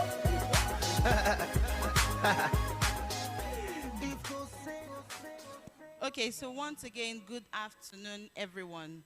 So I'll just like to begin with a few questions. So I'm just going to hand the mic to anybody at all. So first of all, why are we here today?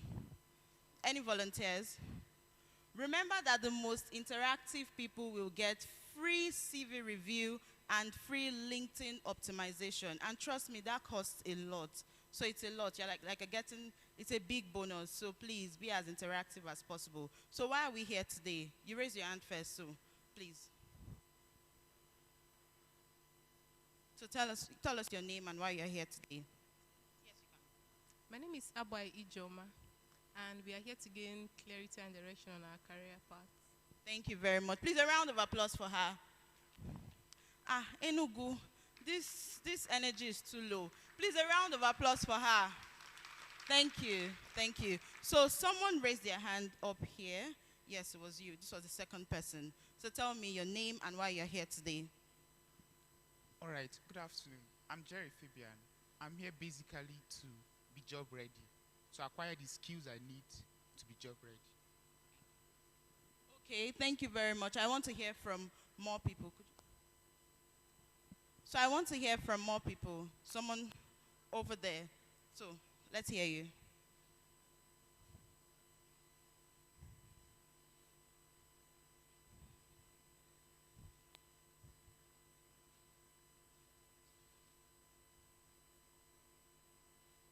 Tell us your name and why you're here today. Thank you.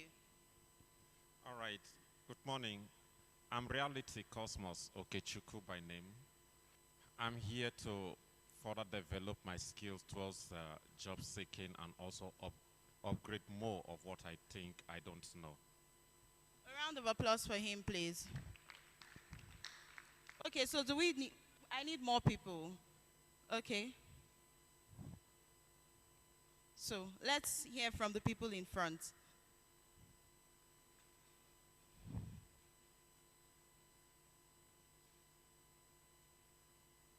It's fine.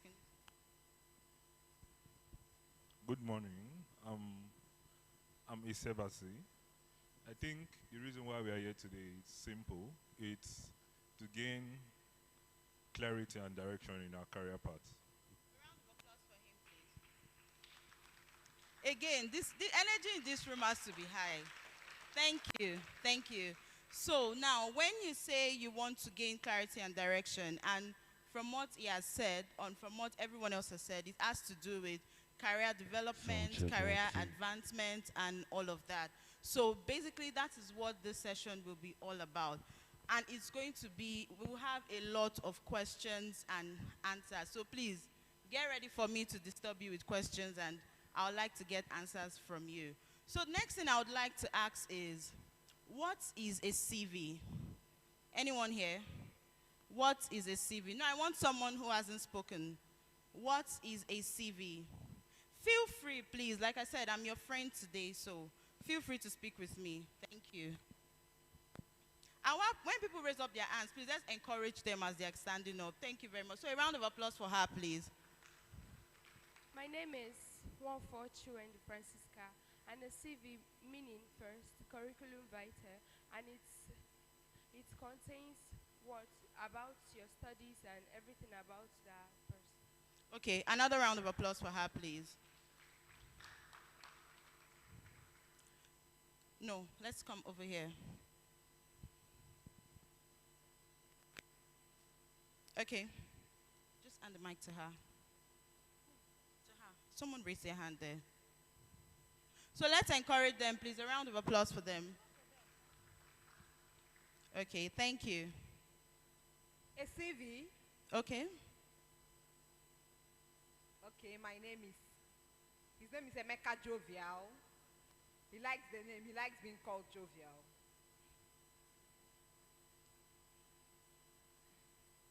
Okay, I'm so passionate and interested in the career clinic today. A CV it tells us about a person. It lists who you really are. You're presenting yourself for a job. So the CV gives a description of who you are. Thank you very much. A round of applause for Jovial, please. Okay, so to begin officially, we'll go straight into the slides presentation. Please help us with that.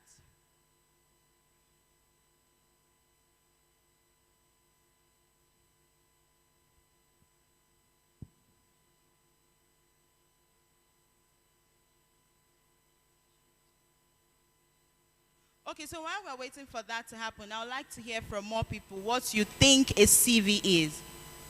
Okay, let's go over there. Again, please, encourage him as he's standing up. Thank you. A CV stands for curriculum vitae. It is a detailed document that provides an overview of an individual's educational background, work experience, skills, achievements, and other professional endeavors. Unlike a resume, which is brief and targeted, a CV is more comprehensive and it can include multiple pages and basically focused on academic or research context, including personal information and such. All right, a round of applause for him, please.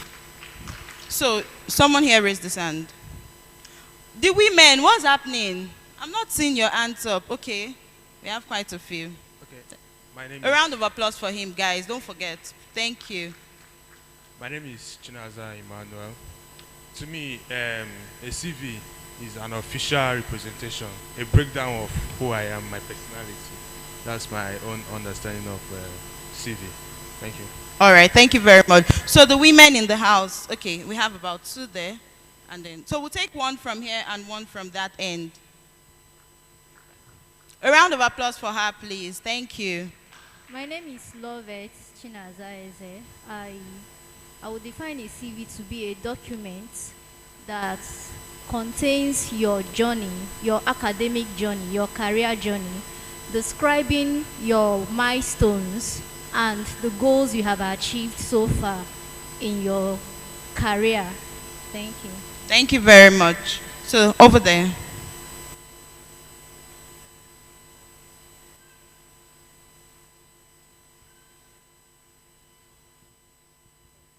My name is Susan Godfrey. A CV is a detailed document that tells who you are. It explains what you are and what you have achieved. It tells your academic, both your career, both what you can do and what you are ready to give. It explains you totally, everything about you. That's what CV are. Thank you. Thank you very much, Susan. All right then, so now let's go into another round of questions before we begin. How many people here have a CV? If you have a CV, just raise your hand up. Not everybody. Okay. So for those who have their CVs, I want one person to just stand up and tell me the details you have on your CV. You don't have to read it out. I just want to know what's the content of your CV. Like, what are those things you have on your CV? So, any volunteer?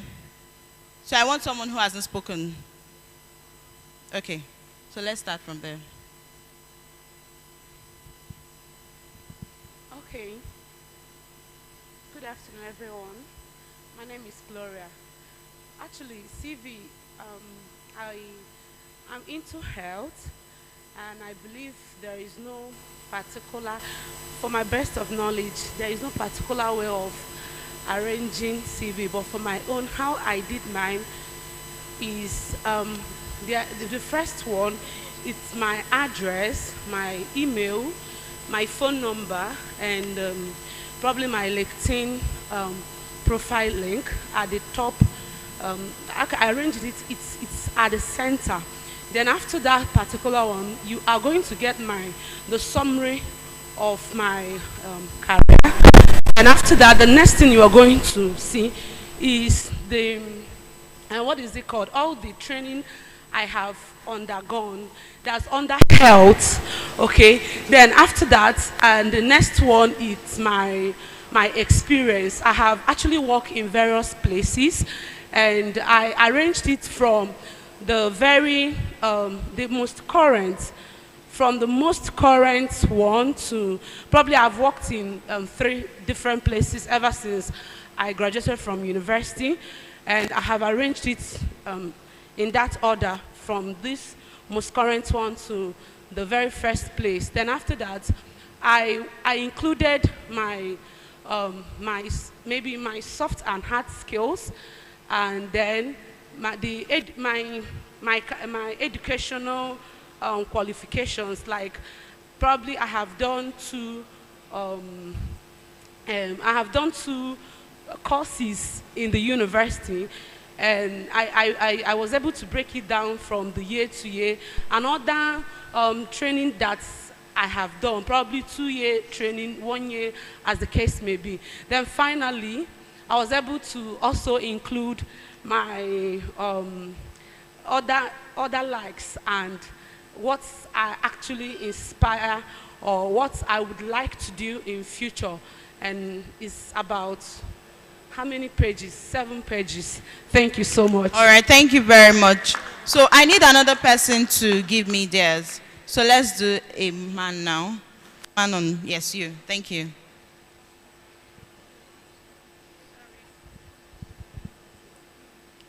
Good morning, everybody. Good My morning. name is Arinze. So you said what my own. Yes, so I want to know, just like she gave me like a detailed breakdown, I want to know the content on your CV. So basically, my CV contains my contact information. First of all, it contains my name, my email, and my phone number. I don't put my address on my CV. I don't put my age. I don't put my religion, just my contact information. Then after that, you have a brief professional summary. You know, that's like a very small pitch, what you are, what you do. If you're into sales, for instance, that's where you write you're a professional sales associate, and then this is what I do, basically, depending on what you do. Then after the professional summary, I think that's where the education comes in reverse chronological order. I don't put my primary school or secondary school, all of that. It starts from my first degree. Then, and of course, in reverse chronological order. So that means that if you have a master's degree, it shows first. Then, subsequently, a bachelor's or whatever. I don't put secondary school, like I said. And then I think you also have your work experience too in reverse chronological order. So you start from your most recent work experience, which would most likely be where you are at the point. And then you also put the dates when you are employed. So mostly for the first one, you will see from maybe 2020 till, currently, meaning that you're currently employed there. You put your job description at the job. And that's important because you could be at one company and rise slowly into different positions. So if you started as a customer service representative, then you would put it there and say, I started out as this, and these were my achievements. I was able to answer 200 calls a day. I was able to ensure 70% customer satisfaction. And it's important to use figures, 70%, something that can be something tangible. Yes, something measurable, thank you. Instead of just saying I did this. So I was able to achieve 40% turnover or whatever. Then the next position, if you are probably promoted to a project manager, you still put your job description there. And like I said, in reverse chronological order. So what always shows first is your your current job. Then after your work experience, I think you also have space for skills, technical skills, soft skills. If you're a software engineer and you're proficient in JavaScript, TypeScript, Django, whatever, you put it there. You also put your soft skills, time management, punctuality, mediation, empathy, ability to work well with coworkers, and all of that. If you have relevant certifications to show, you put it there. I think that you also have, if you want to, depending on, and I feel like all of these should be contained in one page as much as you can, because from the things I know, they keep on saying that a lot of recruiters don't look at so many pages. So if you can put everything in one page, the better. You have your achievements, If you're just fresh out of school and you are the SUG president, you put it there. If you're the class rep or the head of your village organization, you put it there. Because it shows experience, like the judge said, it shows that you've been capable, you've led, you've done one or two things. So so I think your achievement, then you could just say, for references, I would normally just put on request so that you don't put people's numbers, especially when you're submitting to a lot of places. You don't put contact details of your mentors and the rest of that. So yes, I think that's it for me. Personally, my personal CV. Thank you. Thank you very, very much to everyone who has participated in this initial Q&A. So we have our slides ready now, and we have prepared a lot for you. And I'm so glad to have heard most of the things I've heard, because now you would compare everything you know to what you would see today. So let's go to the next slide, please.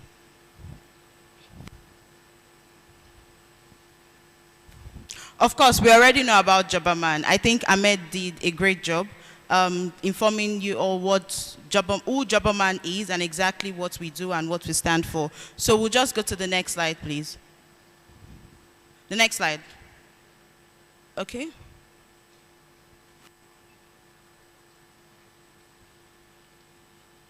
Sorry, excuse me.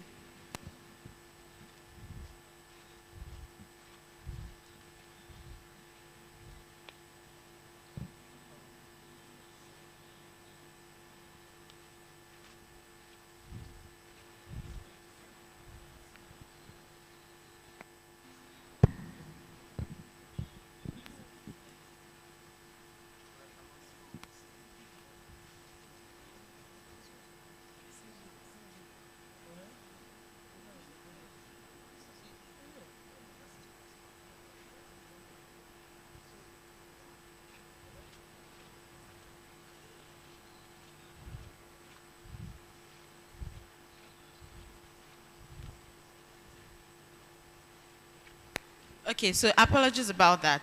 So at the end of this particular session, we expect that every single person here will be able to do the following. Now, the first one is understanding the importance of a good CV. So it's not just about having a CV, but it's also understanding just how important it is for your CV to be great. Now, the second one is knowing how to prepare an effective CV. Like I said, this is a workshop.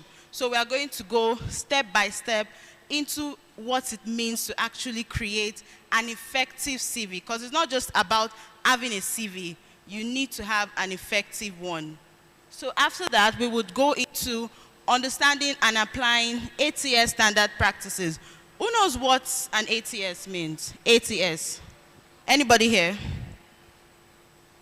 Oh, we have quite a few. So the lady in blue was the first to raise her hand. So please tell us, what is an ATS? Oh, yes, you. ATS. ATS is an application tracking system used by... Okay, go ahead.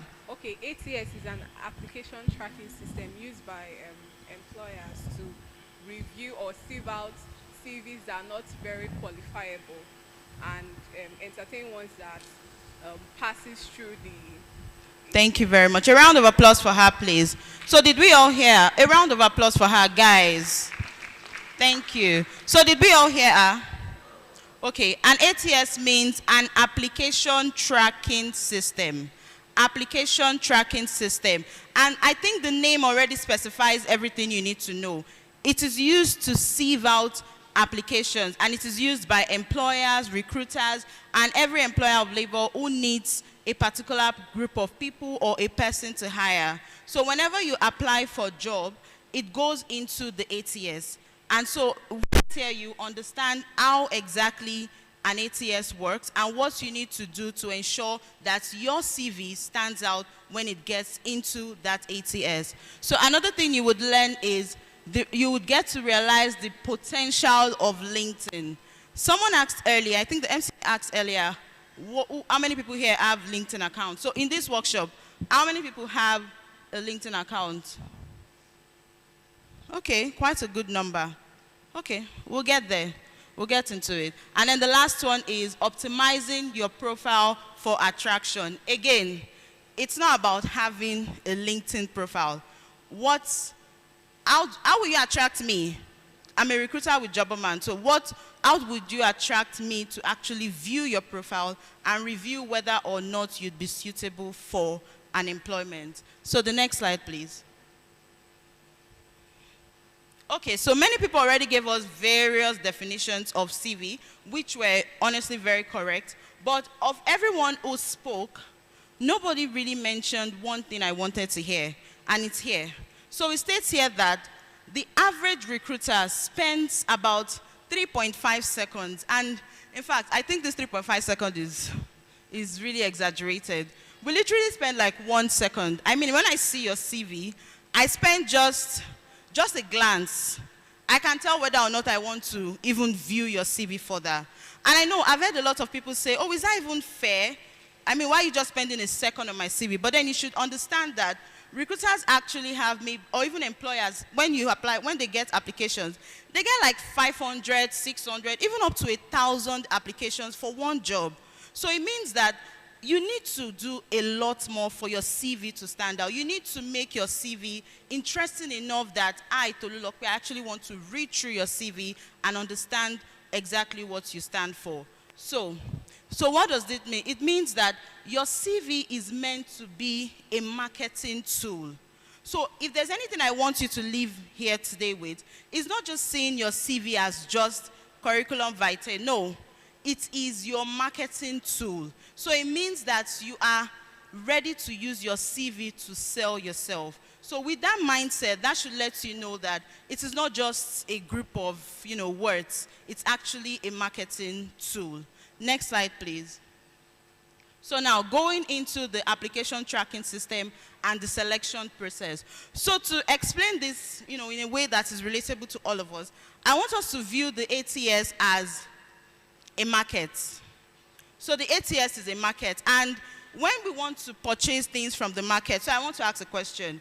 If you go to the market now and you want to buy maybe watermelon or a tuber of yam, so using this to either a watermelon or a tuber of yam, I want somebody to stand up and tell me what they will look out for. So when you get to the stands, there are so many people selling watermelon and yam.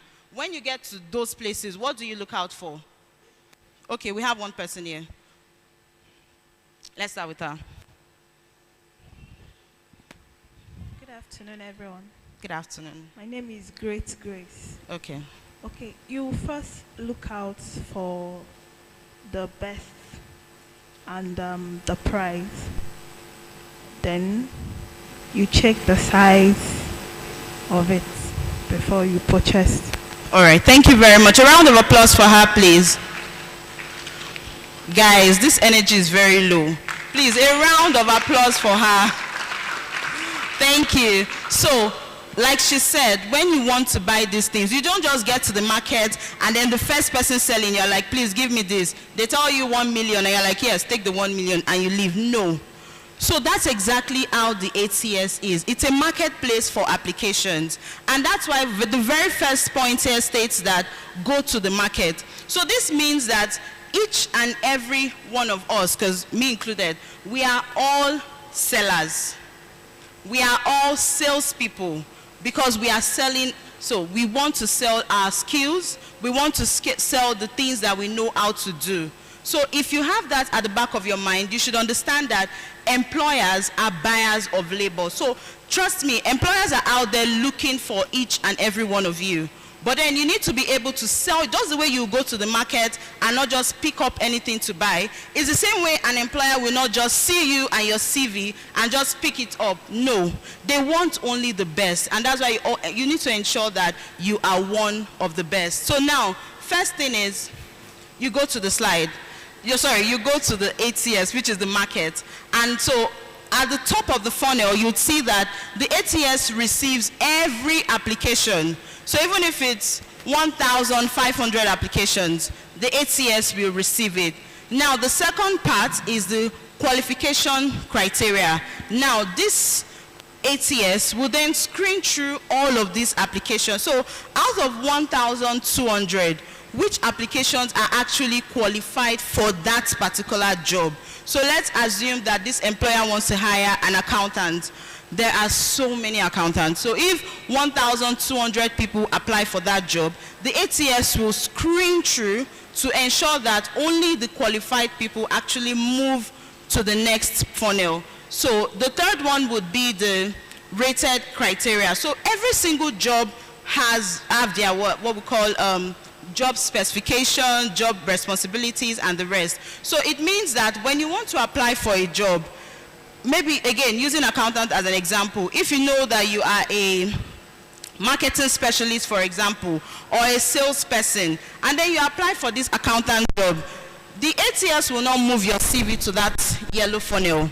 It will just remain in the red funnel. It's not going to move it at all because your CV sells you as a marketing specialist. So that means that for this job, we do not need you. So it's not even going to move you at all. And even if a recruiter sees that CV, the moment we see anything marketing specialist, it's out. You're already out of the race. So it's only going to focus on the qualified people. So the fourth one is initially selected applicant. So highest rank. Now this part is very important. Remember I mentioned earlier that the ATS would only qualify the people who are relevant to that job. Now, it's not even all of them who are the best fit for the job. Now, after doing the initial qualification, the ATS will go further to rank all of these people. So there's a ranking. So when we go to that application, we get to see the first, second, third, fourth, fifth, all the way. So if we have 20 people who are the most qualified out of the 1,200, from the 20 people, we will still have first, second, third, fourth. So what this means is that we, the recruiter, get to see that, okay, yeah, so these are the 20 most qualified. Now, these are the people we would speak with. These are the people we would engage to know which of them we would even like to present to our employers. Now, I'm sure all of this sounds so complicated. You can see how much work the ATS does. So the question is, how exactly do you get yourself to be amongst the highest ranked candidates? The next slide, please. So now, how to prepare your CV for the ATS. So, like I said at the beginning of this workshop, we are breaking everything down. Now that you know what an ATS is and what it does, all of this, sorry, the previous slide. Next one. Yes, so how to prepare your CV for the ATS. Now, the first thing is to carefully tailor your resume to the job description every single time you apply. Now, the job calls for, say, a marketing supervisor. And you know deep down that, okay, this job, maybe you've had just about 2 years of experience and the job is calling for maybe 3 years of experience. But because you feel like, you know, with this 2 years experience, you've already gotten some of the responsibilities needed by that employer. This means that the CV you currently have probably doesn't highlight the fact that you are currently supervising or you are currently leading a team of maybe 1 or 2 people. You need to add that when applying for that supervisory position, because it means that you shouldn't just have one CV and use one CV for all the applications. So even if you have one CV and then a particular responsibility is stated on the job description, and you know that this thing, I actually do this thing where I am currently, but it's not on my CV. You should go the extra mile and include it on your CV, because it's probably that one line, just that one line, that would take you down to the end of the funnel of the ATS to make you a qualified candidate. Now, I know it sounds like a lot of work, but trust me, it is not.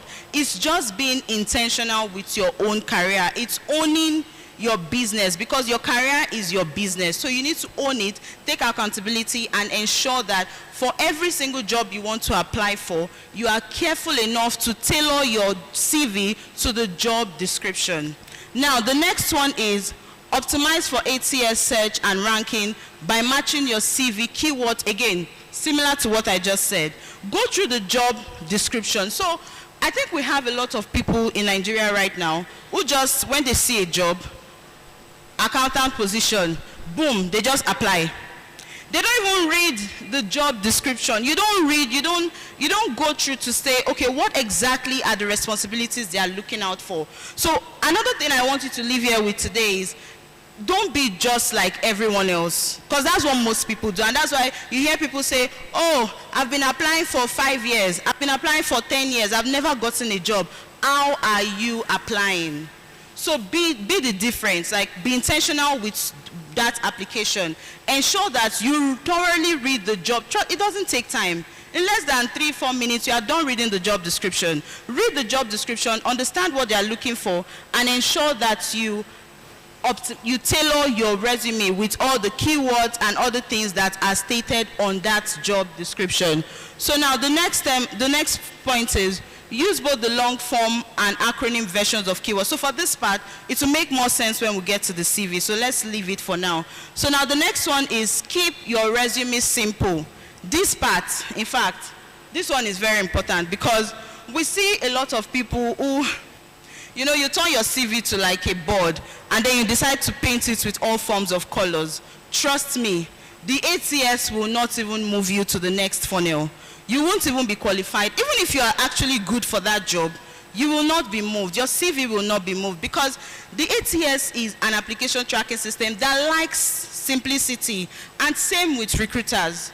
Just make it simple and short. You will get to see an example of what a CV should look like. So don't think that, oh, I need to start my CV with maybe color green, maybe add white to it, then black, then purple, and then you're having like a rainbow color on your CV. It will not take you anywhere, because even when, aside the ATS, even when a recruiter sees that kind of CV, we are not interested.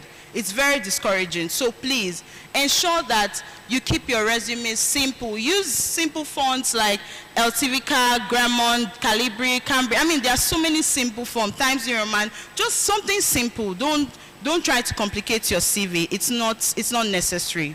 Now the next one is, use standard resume section headings like work experience rather than being cute or clever. Trust me, we've seen quite a lot. Like, people use so many funny things, and when you see it, you're just laughing. So you don't want your CV to be something that a recruiter picks up and they're laughing. No. You want your CV, you want them to see it and say that, okay, yes, this is a serious individual. So use simple things, work experience, education. We also have things like professional certifications. Don't try to add anything. Just again, keep it very, very simple. And then the last one is avoid submitting your resume as a PDF unless the system specifically lists PDF files among the acceptable options. So most of the ATS we have now do not accept PDF form. So you might be wondering, I've been applying for so many jobs. What's going on? I've never been called even once. It's probably because your CV didn't even get into the ATS. It's not even about you see, at this time now, it's not even about anybody. It's just the fact that your application it will tell you successfully applied, but your CV will not drop into that funnel. So except it is stated, so ATS will definitely state it there that the kind of forms you can use. If it does not state PDF, please do not use PDF. Just use a Word document. Just use a Word document, except it is stated. If it is not stated, do not use it, because if it's not specifically stated, it means that there's a high possibility that your CV would not even get into the ATS funnel. Thank you. So the next slide, please.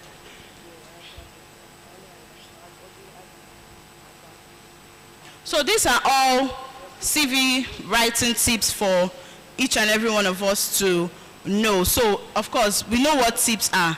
Expose. These are expos for writing your CV. Now, the first one says that tailor your CV to each job advert by using the exact keywords and skills mentioned in the ad.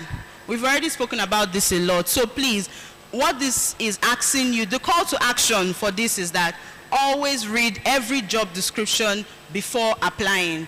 Don't be like everyone else and just apply.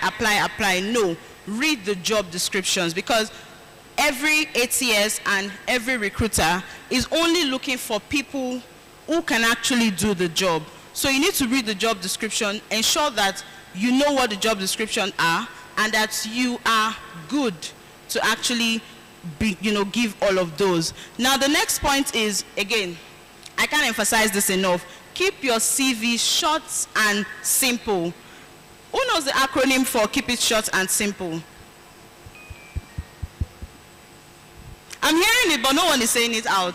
Exactly, KISS. So, let that be at the back of your head for CVs too. KISS. Keep it short and simple at all times. Now, the next one is only include relevant information. Someone here said earlier that it doesn't include his secondary school and his primary school on his CV. Yes, there's a stage you get to, and all of those will not be necessary. Like, you don't need them. So as you keep growing in your career, you need to always, you shouldn't have one CV for an entire year.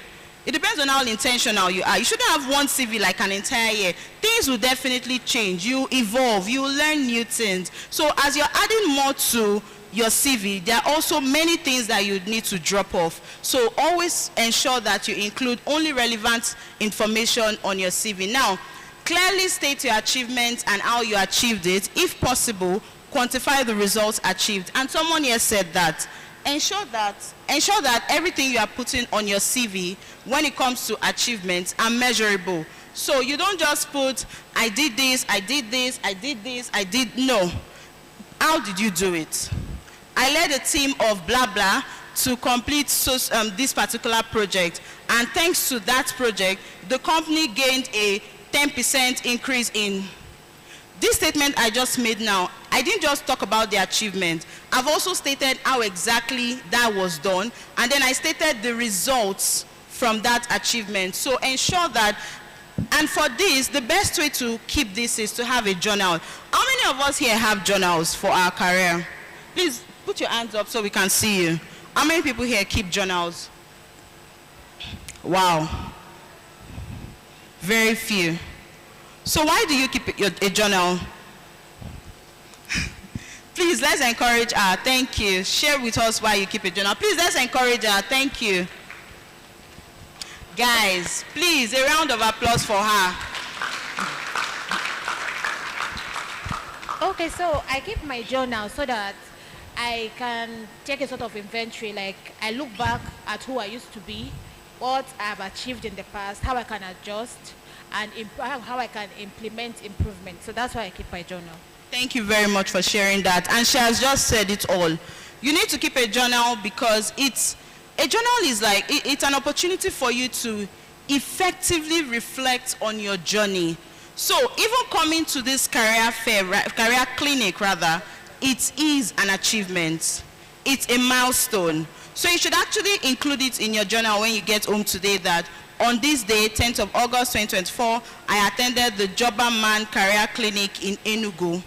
Because everything you will get out of here in maybe, I mean, we're all adults, so in like 4, 5, 6 months, you might not even remember them again. But if you actually note it down, even 5 years from now, you will remember those things. So, which is why you should always clearly state your achievement. So how do you keep your achievement at the back of your head? It's by keeping a journal of all the achievements. So whatever you start achieving in your organizations or where you work or in your personal businesses from today, ensure that you keep a journal of them. Now, check for spelling and grammatical errors on your CV. As simple as this sounds, this can also be another reason why you are not getting to the end of the funnel. Because we all know that the ATS, Application Tracking System, it's a system. So it means that if the system does not understand what you have written, the system cannot push you forward.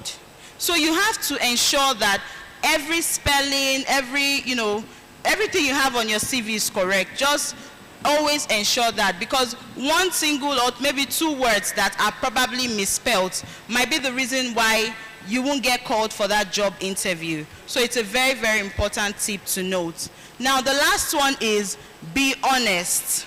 Do not include jobs you did not do or false achievements. Now, for this one, this is speaking to our integrity.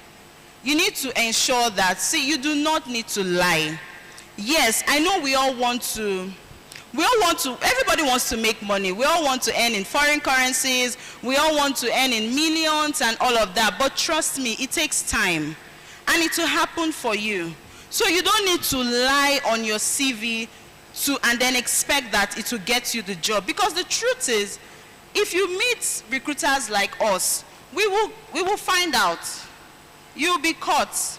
And what happens is, the moment you get caught, you are blacklisted. Because we do not want to send you to an employer because we do not trust you.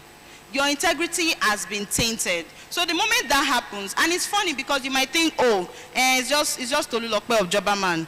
It doesn't matter.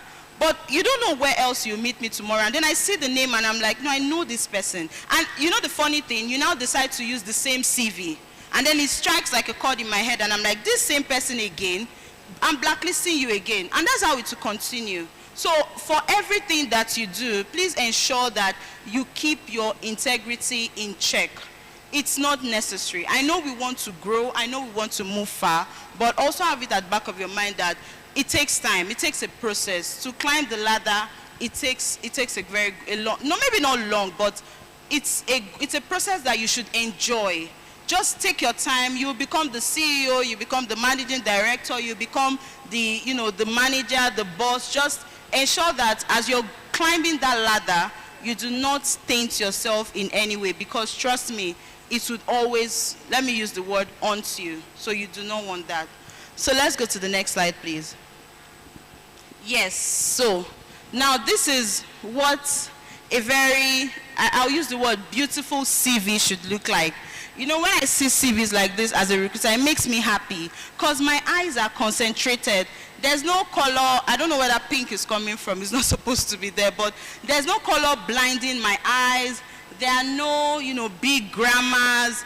It's just so simple and easy to go through. And this kind of CV will also make the ATS very happy.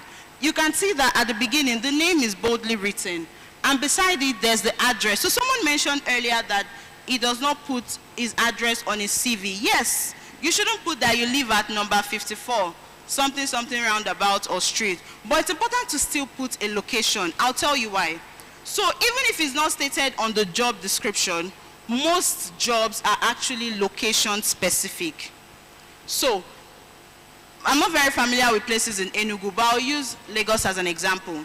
Now, if you live on the island, and this particular job is on the mainland, And the client has specifically said, as the employer has said that, I only want people living on the mainland. Now, you might be living on the mainland, but you didn't state it there that you live on the mainland. So I might just see your CV and I'm like, move to the next person because you didn't state it there. So I'm not saying put your address, like a breakdown of your address, but put a location so that when employers or even the ATS sees the CV and it's already, we've asked the ATS to only give us people living in so and so area, your CV will be part of them. So that's very important. Do not put a breakdown, but still put a location. So the next thing there is, of course, the contact number. And please, don't put your mom, your dad, your roommate, your wife, or your husband's phone number on your CV. It's very unprofessional, and I'm speaking from experience. We've called some numbers on CVs, and then you hear things like, oh, that's my wife's number. Sorry, she's not around. Don't worry, I'll let her know when she comes back. What makes you think that the recruiter or the employer will call you back? And that might just be the reason why you've lost that opportunity. Because there are so many people. So the moment that is done, the person is moving on. So please, put your own phone number and let it be a number that is reachable. If I call you the first time and it says this number is switched off, it's understandable. I might call again. But if I call the first time, the second time, and if I'm patient enough to get to the third time and it's still switched off, then that's the end. So as much as you're putting a phone number there, ensure that it is a number that is reachable so that whoever wants to reach you can do that with ease. Now, the next step is email address. Yes. Remember we said earlier that we should avoid grammatical errors. And one of the places where we can easily get this error from, actually from email addresses. So instead of spelling Gmail as G-M-A-I-L, you see maybe G-M-A-L-I, and that's a problem. So even before uploading your CV, check. Always check to ensure that everything is intact. Now, after that, you would see that under Cynthia's name, she included that she is a marketing professional. So it means that if I'm hiring for any marketing role, just seeing that tagline alone, I'm interested in speaking with Cynthia because she's who I'm looking for. So you should also have like a tagline. Whatever profession it is you're doing, it's not necessary, but it just makes it better for you. So after that, you can see how the professional summary is written, very short. Again, keys, keep it short and simple. It's very short. It just states what she does and how she does it. And then next thing, core competencies. So you can either use core competencies or you use skills. So either core competence or skills. You can use either of those for this. So just write out everything you know how to do. You can even include some of the tools you're probably familiar with using and all of those. Next slide, please. Education and qualification. So we can see that Cynthia has made it so easy for us. You can clearly see education, and you would see that she stopped at a higher, her ND degree, that's the National Diploma degree. So you don't need to put secondary school, primary school, no, you've gone beyond that. So just 1, 2, 3 like this. If it's one you have, it's fine. Just include it there. And then the trainings, you can see all of the trainings that Cynthia has attended. You can also see her professional qualifications clearly stated. So if it's a job that requires professional qualification, Cynthia is going to be called because she has clearly shown that she has passed through all of these trainings. The next slide, please. So before we go into this, are there any questions for everything that we've seen so far? Questions? Okay, so we'll take 2 for now, and I saw those 2 hands first. So, yeah, sorry. So him and then the lady behind.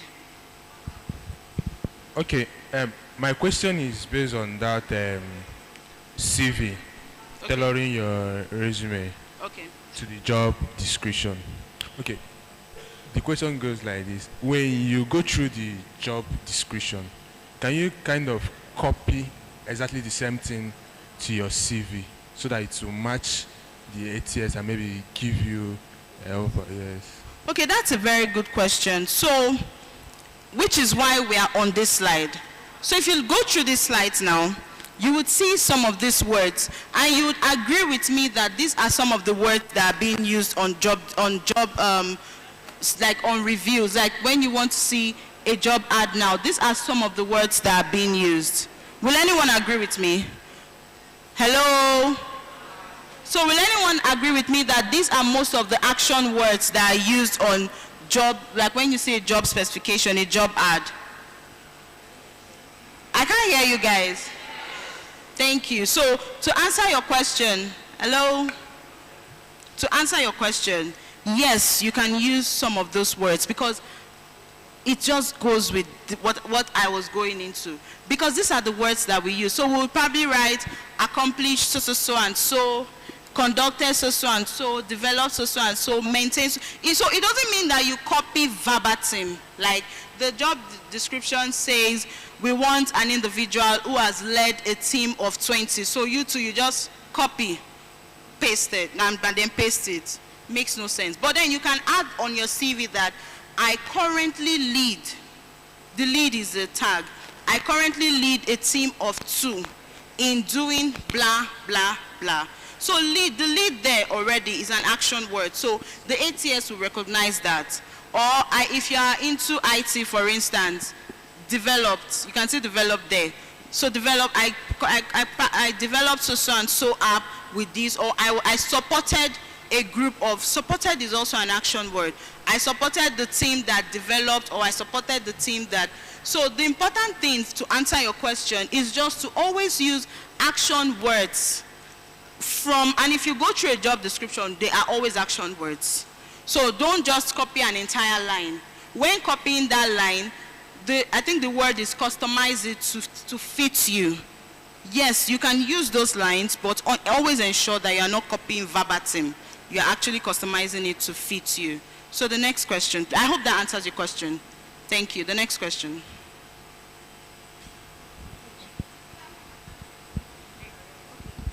Good afternoon, I'm Chimsom. So when you were talking about how to prepare CV, I noticed that you were talking about CV, you were mentioning resume. So I want to know, is it the same thing, CV and resume? It actually is. Okay. So the thing is, I think what's the problem here is that I heard when somebody said something about CV being more detailed than resume. You can actually use them interchange, especially here in Nigeria. I know abroad it is not the same. It is not the same abroad, so don't go abroad and think it's the same. But here in Nigeria, you can actually use them interchangeably. Either CV, either resume, just have it in mind that they actually mean they are similar, and for the purpose of our Nigerian context, yes, they do. Okay, the second question is, when you are switching career, and maybe the new career you are switching it to, you don't have an experience, can you actually augment with your past experience in your past career life path? Or how do you go about it? Because most of the times, experience is needed. Thank you. That's very, very true. And that's why, you see, the parts where you have to switch careers, it's a bit daunting because you don't get an opportunity to learn what you need to switch to that career. So the first thing I always tell people is get certifications. Go on Coursera, go on Udemy. You know, even if if you can't afford the paid ones for now, do the free ones. You know what that tells an employer? It tells the employer that even though you don't have the hands-on experience, you have an understanding. So you see that part where you need to put qualification, just include, if I do so many, you know why? You're making yourself stand out. So eventually when you find that opportunity, you're not going into the opportunity as a green, like with a green head. No. You are going into that opportunity with the skills that you've learned from the courses you've taken. So you would even find that in less than 6 months, you'll probably be more experienced than somebody who has spent 2 years there and has not done any course, because you have an edge over that person. So while, trust me, I'll be very honest, switching careers can be a bit daunting, but just be patient, take courses, and look out for, if possible, volunteering opportunities, training opportunities, maybe a graduate trainee, or even internship. Even though that will be difficult because we want to have like a bit of money to sponsor ourselves. I understand that part. So if you can, go for internship, go for trainings, available trainings, and I'm sure that trust me, it will happen. It will definitely happen. So I hope that answered your question. Thank you very much. So we'll just take 2 for now, please. And then you can keep your questions. We'll get to the Q&A session. Thank you. So yes, I think his question already his question already led us into this. So action words for your achievements. Always use these action words. There are so many. So go through your CV and check if you actually use all of this. So if you don't have all of this, it means that your CV is missing something, and that might just be the reason why you are not getting called for those job opportunities. So before we go into the next thing, I would like us to please stand up. I want everybody to stand up because I want to be sure that we are all still here. So let's stand up, please. It's just like 1 minute, 2 minutes of an activity. Okay. So I know we are all sitting beside people we do not know. So I just want you to turn to your neighbor, tell the person your name, and just hear the person's name, and tell the person it's so nice to meet you, just briefly.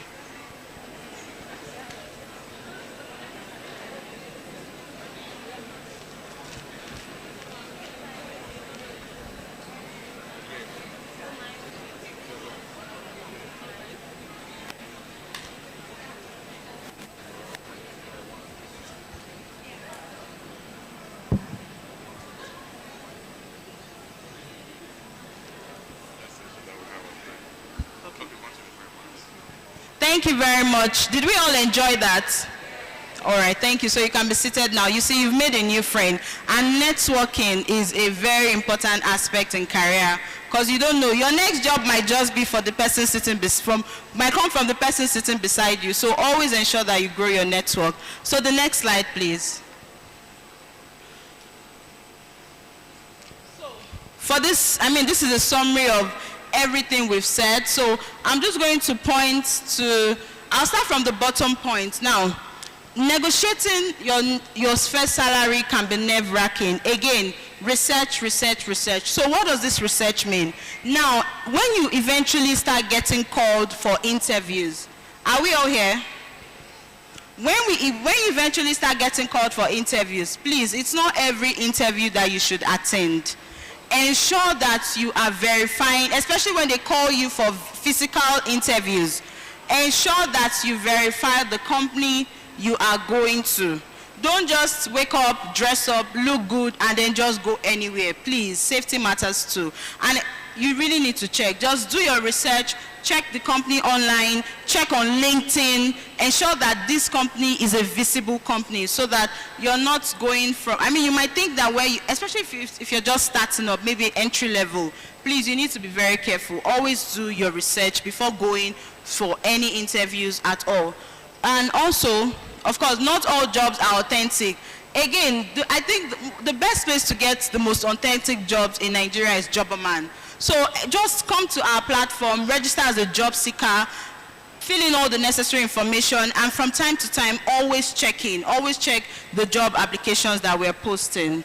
So a cover letter complements your CV and sets you apart. I want to believe that everybody here knows what a cover letter is, right? Does everyone here know what a cover letter is? No? Okay. We'll get into it now. Next slide, please. The next one. Now, cover letter structure. Now, because of time, I'm going to run through this a bit fast. So I need everybody to please pay attention. I am going to run through this because of time. I'm going to run through it very fast. So please, let's all pay attention. Now, the first one says that the paragraph. Now, your cover letter paragraph shouldn't be more than, hello? Your cover letter paragraph shouldn't be more than 2 sentences. Now, who are you? How did you find the application, and what are you applying for? That's what your cover letter first paragraph should be. Please take notes. Now, for the second paragraph, summary of you. Now, this is just your knowledge, your skills, and your experience. Just the second paragraph should have all of this in one. Now, the third one, what's your magic? What sets you apart? Why are you not like everybody else? Why should the company hire you? You need to find out what your magic is and ensure that you know how to always write it down, and even in interviews, how to sell it. So after that, what connects you to the industry, company, and job? Why should they, again, this also answers the question, why should they hire you? Read about the company, read about the industry. If it's an industry you've worked in before, perfect. If it's an industry you've not worked in before, tell them that it's something you are interested in, and just try to be convincing on the letter that this is what I really want. Now after that, of course, what makes you lit and why you should be hired? Again, speaking to what your magic is. And the last one is show your knowledge about the company and culture. The way you should not have one CV is the same way you should not have one cover letter. Let your cover letter speak to the company itself. Don't just use one cover letter for 10 job applications. No, it doesn't work like that. Now the last one is resume attached. So the call to action, ensure that you include there that attached is my resume for your perusal, attached is my resume for your reference. Ensure that the cover letter has this. So don't just write all of these beautiful stories and then you just end it there. No, always include a call to action. Next slide, please. So this is just a sample cover letter. You can see that it has 5 paragraphs. Yes, 5. And so it has everything that I just highlighted. And you can see the end. Please find attached a copy of my CV alongside this cover letter. So always include that when writing your cover letter. The next slide, please. Yes, so now we're down to the LinkedIn optimization. And before we go deeply into this, I already asked how many people have their CV, their LinkedIn account. So who knows? It's already showing. I wanted to ask who knows what LinkedIn optimization is, but the expo is already here. So let's just get into it. Now, LinkedIn optimization, now this refers to the action of refining your profile. The question is, why are you refining the profile? Why do you want your profile to be refined? The answer is there. To increase visibility, to attract relevant connection, and achieve professional goals. So your LinkedIn is your career passport. So you want people to see it and be interested in having you in their company. So you need to pay attention to how exactly your LinkedIn profile is. Now it says that specifically complete all profile sections. I'm sure if we had enough time to probably check everyone's LinkedIn here, I am, in fact, let me say 100% sure that many people here have not completed their profile sections. Okay, so let me say 90%. So 90% probably have not done this, and it's important. You shouldn't just leave it blank. You should actually complete your profile sections. You should incorporate your industry-specific keyword, just like your CV. Your LinkedIn you have to be very intentional with your LinkedIn profile, your LinkedIn account. And then the last one said, regular engagement. Yes, relevant and regular engagement is known to also enhance your profile's impact. I'm not saying that you should turn your LinkedIn to your WhatsApp status, no. But I'm just saying that once in a while, it's just nice to include relevant information or just post 1 or 2 things, because what we don't know is that from one post, if somebody likes your post, do you know that every of that person's connection gets to see that post one way or another? So it's like every time you post, you are attracting, it's like a rope. So one person, you are the person in front, someone else joins, that person brings like 10 people, the next person brings like 20. Before you know, 100 people are viewing your post, and that's attracting more people to your profile. So please, let's keep that in mind. Next slide, please. Importance of LinkedIn optimization. Why exactly should we optimize our profile? So you would see that it says that LinkedIn is a powerful tool for personal branding. Now, while your CV is your marketing tool, the LinkedIn is your personal branding tool. So it's important that you use this to network. And why do you need to network? You need to network so that you can grow your career. I heard earlier when some people said that they are here because they want to grow their career. one of the reasons that might not be happening now is because you probably have not paid enough attention to LinkedIn. So as you're living here today, please pay more attention to your LinkedIn account and profile. So next, another thing is that first impressions matter. We all know this. So this means that a well-optimized LinkedIn profile serves as your digital business ID card. You cannot go to 1,000 people and then start sharing your personal ID card. But with LinkedIn, 1,000 people can get to see your profile. So it means that it's a digital ID card, it's a digital business card. So please take advantage of it. Take very good advantage of that business ID card. And now the next thing is that networking and opportunities. Again, a strong LinkedIn presence helps you connect with industry leaders and professionals. So, I mean, you might post something now and then someone in Jobberman sees it.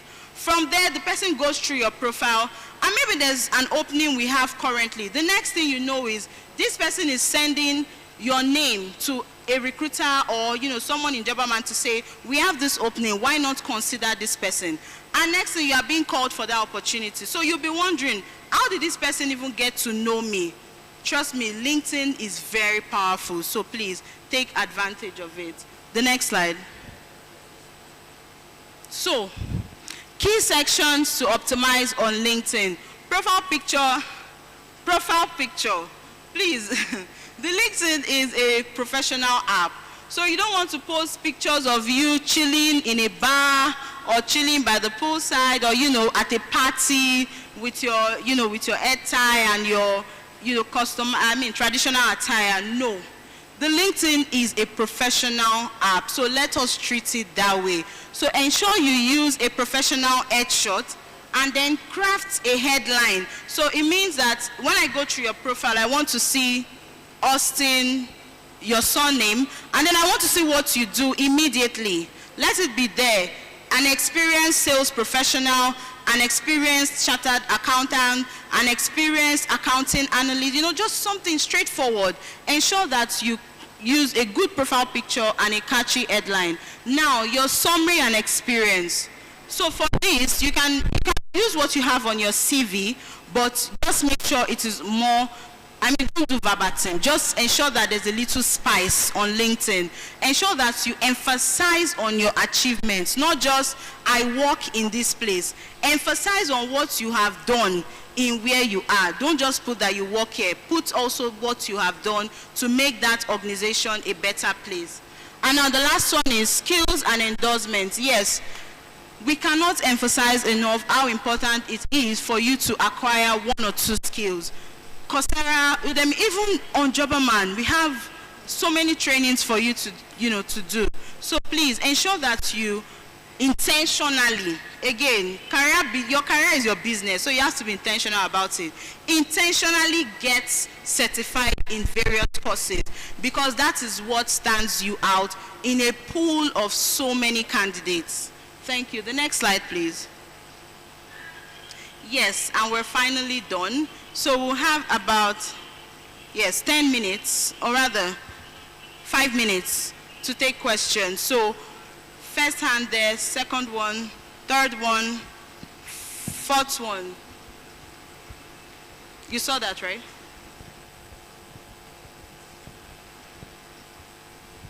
And then we'll have the last one, because no one has spoken from that end. So that's the fifth person. Let's go. Thank you. Okay. My name is Chinaza. I want to ask if you want to... Okay, I have two questions, actually. The first question is, if you don't have an experience and you are about to begin your career, how do you tailor your CV to be presentable? And the second question is, if you want to merge careers, how do you do that? For example, if you're into tech and you want to venture into... If you're into health and you want to venture into tech, how do you begin to combine the two professions? Thank you. So the first one is the entry level question, right? So as an entry level individual, I want to believe that you've actually done some things even while in school. That's in the university or even in your church or somewhere. So aside writing, I want to just believe that there is there are one or two things that you've done to actually make yourself a presentable brand.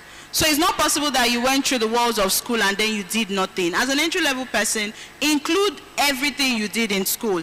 If you are a leader in church or you do something, just include all of these things that you currently are, because that's what sets you apart. And then again, I'm going back into certifications. Even as an entry-level professional, try to get certified. Whatever area in which you're interested in, try to make research on what that area is like, what that industry, what that profession is all about, and try to get as many resources as you can to enable yourself stand out. Because everyone else might not be thinking about qualification.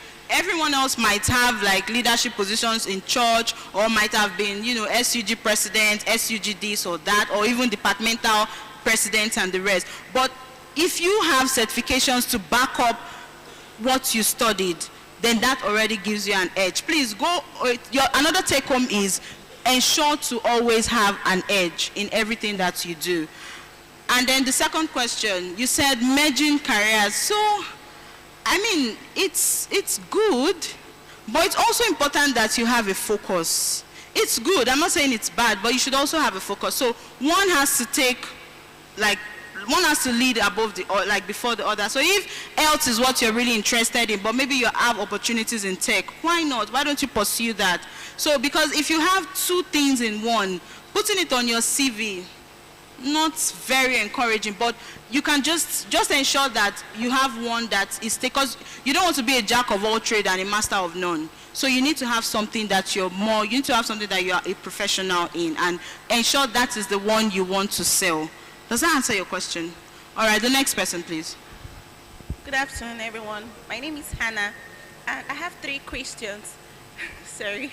The first one is, you talked about Coursera, getting certifications, especially from Coursera, maybe Jobberman and all. Before now, I've tried to pay for courses on Coursera, and I don't know, it's very, very difficult, especially for those of us in Nigeria because of the whole banking system. So how do we go about it? Because I'm really interested in having these courses, you understand, but I just get so emotionally...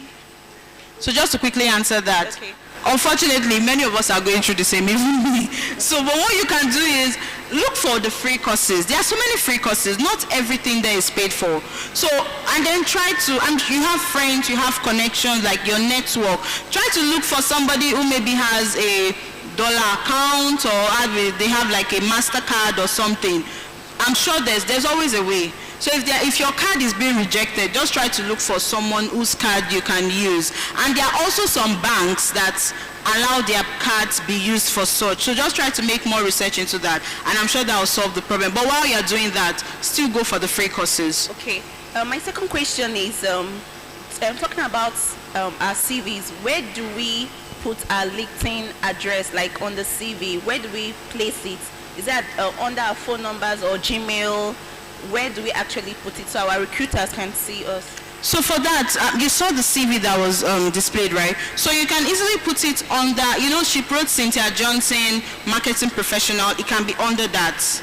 Okay. Yeah, so you can just, but it should be at the top. It shouldn't be hidden. So that if I'm going through your CV and I like what I'm seeing, I just want to get more information, I just click on it and it takes me to your LinkedIn profile. And please, that is very important. If you, as much as you can, try to include your LinkedIn link on your CV. Thank you. Third and last question. Thank you. Please, I want to ask, okay, what do you advise us that maybe we've applied, we've been getting so many, unfortunately, and it's just exhausting because at some point I just break down. So what can you advise me after putting my all, my best, everything? I spend days just to make one CV, and at the end of the day I get emails like, unfortunately we are sorry and all, like just so exhausting. I understand, and again that can be very frustrating, but not to sound too cliche, I think the first thing I like to say is don't give up. Okay. That's what you always hear. That is what you always hear, but in reality it is the truth. Just keep doing the right things, and while waiting, don't wait in vain. Ensure you are, growing yourself. Ensure that you're preparing yourself so that when that opportunity eventually comes, you are prepared for it and you are able to grab it. So that's what I can say to that. Thank you, ma'am. Thank you. So, there's one person over there, down there. Sorry.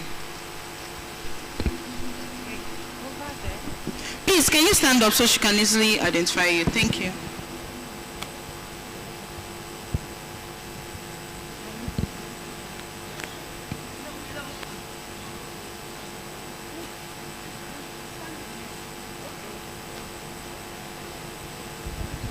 Good afternoon, everybody.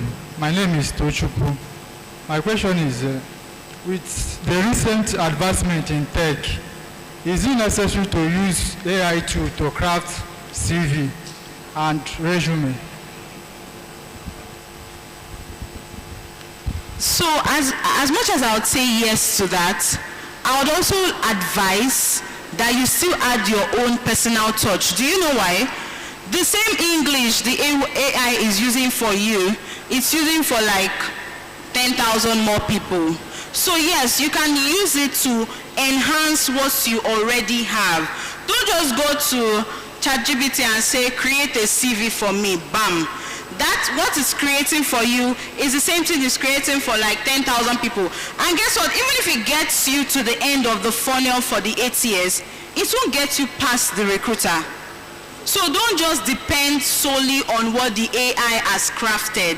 Add your own personal touch to it so that it will stand out, because you don't want to, go through ATS, giving you the green light, and then when the recruiters call you, you can't even speak, or you don't even know some people don't even know what the AI has written. They just keep sending that. No, eventually you get caught. So that's the advice I'll give for that. So this is the last question, please. Sorry. Good afternoon, ma'am. My name is Ayonenda Mason. My question. I can't hear you. My question is it necessary for one to add personal information in his or her CV? Personal information, what I mean is by nationality, religion, state of origin, so on. Is it necessary? It's not relevant. It's not relevant. So.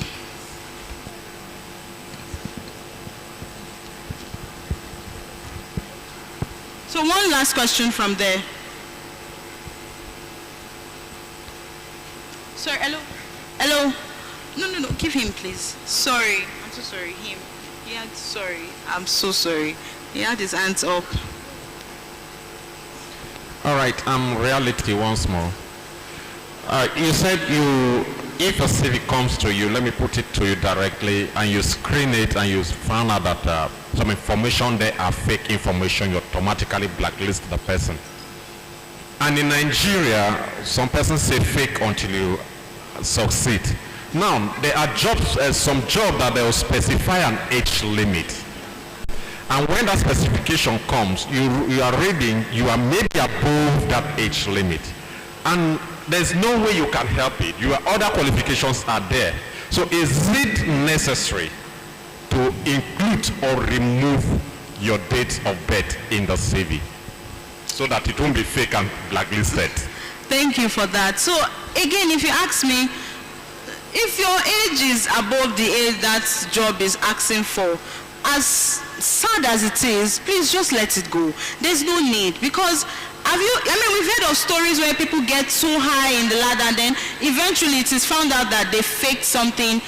They are like the demotion that comes with it is worse than if you are just ignored in the first place. So again, integrity, keep your integrity in check and you'll be fine. Unfortunately, I can't take any more questions, but please, you can connect with me on LinkedIn and I'll be sure to accept your request. Just when you're connecting, just put the message there. Hi, I was at Enugu Career Clinic and I'd like to ask for a few questions, and I'll immediately accept your request and we'll connect more. Thank you so much for your time. It's been a pleasure speaking with you all. Thank you. It will be displayed. It will be displayed. Thank you. Okay, so my name on LinkedIn is Tolulokpe Amedini. I'm just going to spell.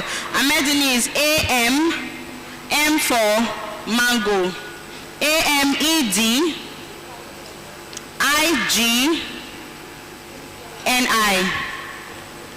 Tolulope, TOLULOPE.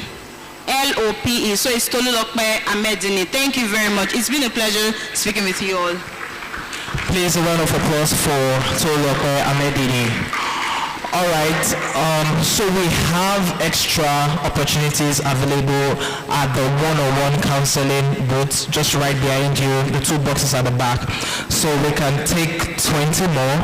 If you're interested in having one-on-one career counseling, you can just move to the back of the hall. Okay, move to the right-hand side of the hall at the back if you're interested in taking one-on-one counseling. Also, we'll be having a quick session on interview etiquette and personal branding right now. It's going to be short but very succinct and powerful. But if you're interested in having one-on-one career counseling session, please just make your way to the back right there, and then we'll be able to host you. All right.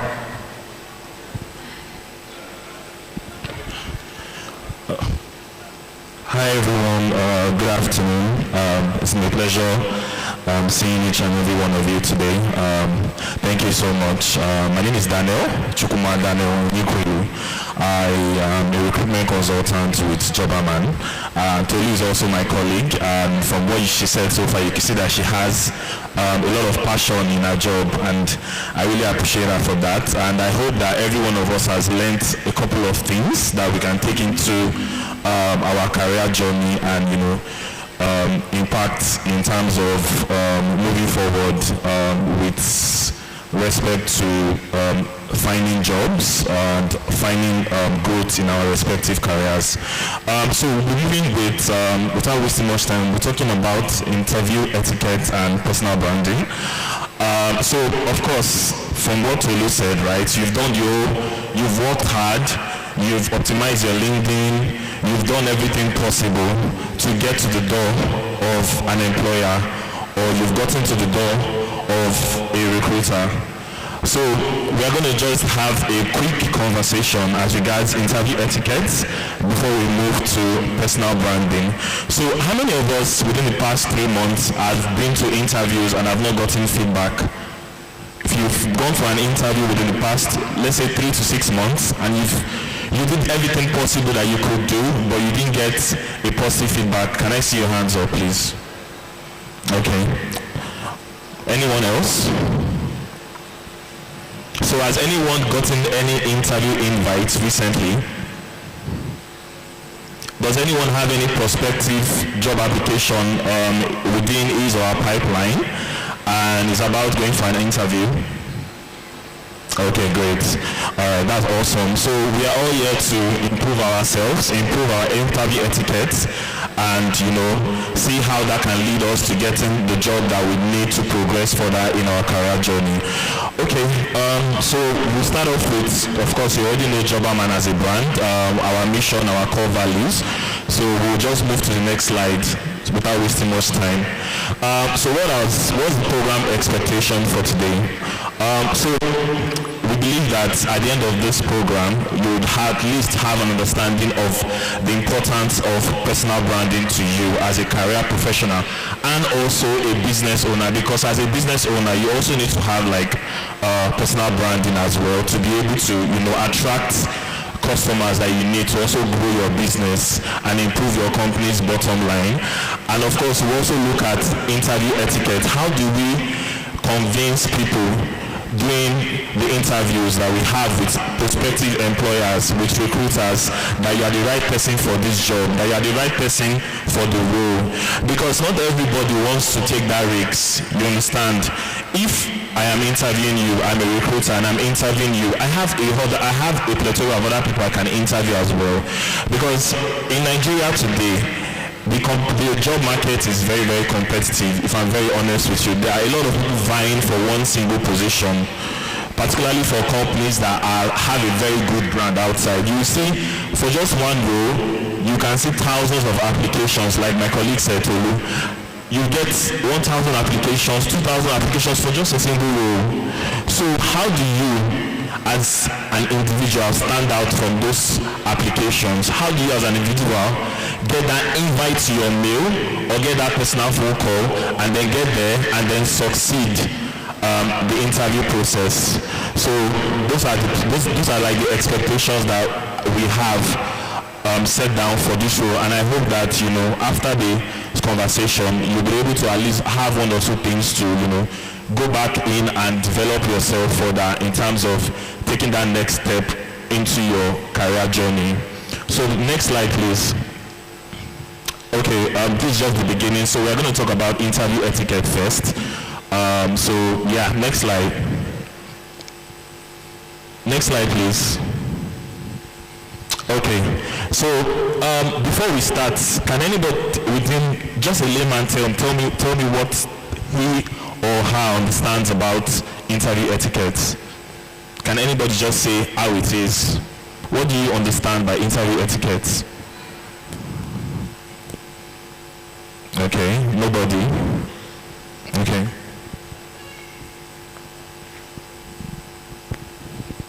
I think it's just okay, my name is Cindy, and I think interview etiquette is basically the right behavior or the right way you're meant to look, how you're meant to sound, how you're meant to present yourself in an interview.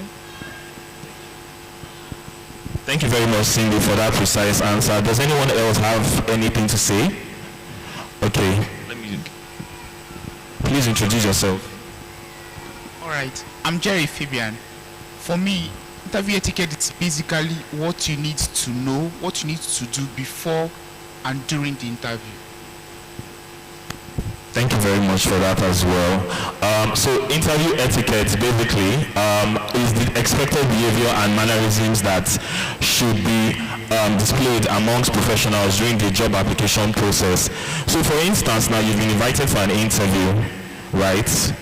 I know some in the world of work today now, there's a lot of lay down in terms of professional appearance, right? In some companies, they don't really mind, so to say, your appearance, right? They're all interested in your skills, they're all interested in what you can bring to the table. But there are some other companies, some traditional companies in Nigeria today, that really focus on your appearance, that really focus on your outfit. They look at every detail that you bring in while you're coming for the interview process. So for instance, maybe you see yourself, I desire a career in banking. You want to become a solid banker, maybe an investment banker, or maybe a relationship manager. You see yourself in that line. And you're going for an interview for that kind of roles. Or maybe you want to work for a financial institution where, they have a specific setting, a specific standard of appearance. You can't go with my dreadlocks, can you? Can you go for that kind of interview? You can definitely not go for that kind of interview, because one look at, seeing your appearance, and you're dressed maybe in a very casual manner, you're wearing jeans, you're wearing sneakers, for an interview in a traditional company in Nigeria, it already sends out a wrong signal. They've already made their mind up, you understand, without even interviewing, without even knowing what you are capable of. Your appearance already gave a wrong signal for them, and that's a turn off for them. So this is just like one of the reasons why it's important for us to focus in terms of interview etiquette. So for some other companies, they look at you and say, yeah, you are dressed, but you really have skills. So for some tech companies, so to say, they don't really look at your appearance, so to say. They are more interested in what you can bring in. Even some people working for tech companies don't necessarily have advanced level of educational qualifications, right? They are more interested in your skills.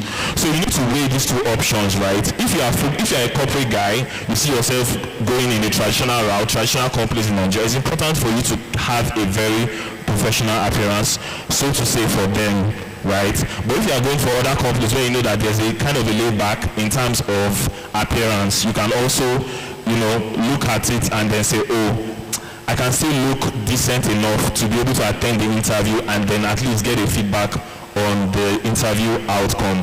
So these are just like one of the behaviors that we can also, exhibit in interview etiquette. So, like I mentioned, interview etiquette is the key criteria in terms of you achieving your goal, in terms of you getting that job. Next slide, please. All right. So I just mentioned a couple of reasons for the importance of interview etiquette. So, like I mentioned, first impressions. How many people believe here that first impression matters? If you don't believe that first impression matters, please raise up your hands. Yes. So if, for example, you're going to buy something in the market and you see a market woman selling, you see two market women selling tomatoes, maybe you want to buy tomatoes, and you see one freshly dressed, no flies, nothing perching on it, and you see another market woman selling tomatoes and everything just looks so, it's not properly well groomed, there are flies perching on it. Which one would you rather go for? Which one would you rather go for? Exactly. So you go for the one that is properly groomed, right? Before you at least approach her to, buy. So that's one of the reasons for first impression. You need to look the part while going for your interview. Like I already mentioned, if you're going for a traditional company, you need to look the part. Always, wear your normal suit if you have a suit. If you have, if you cannot afford to get a suit, maybe if you're an entry-level person and just started your career, you can still wear a very, nice outfit, maybe a corporate shirt, trousers, nice shoes. You don't really need to get expensive shoes, right? Just get a very nice outfit, then you can wear your tie, and then go for that interview looking smart. That already creates that impression that, oh yes, this guy fits the culture of our company, and then it can then proceed to then asking further questions about you as a person. So showing professionalism, of course, when you're having that conversation, they've assessed you from head to toe. Okay, this guy fits our company culture. Let's moving forward in terms of appearance. Moving forward. So when you get into the interview and then they ask certain questions, it's important for you to show courtesy. It's important for you to show respect. It's important for you to be professional in the way you react to your questions, the way you react to the questions they give to you. So for instance, they ask you, tell me more about yourself. Tell me more about your goals. What do you like what do you want in terms of your career journey? You can start off and saying, oh yeah, my name is Daniel. Yeah, I've had a couple of experiences as a recruitment consultant. I've had over 4 years experience. I'm looking to also grow my career further by joining this organization. I have experience in social thing. I have experience in recruitment. I have experience in talent management, and I believe that my experience can, play a pivotal role.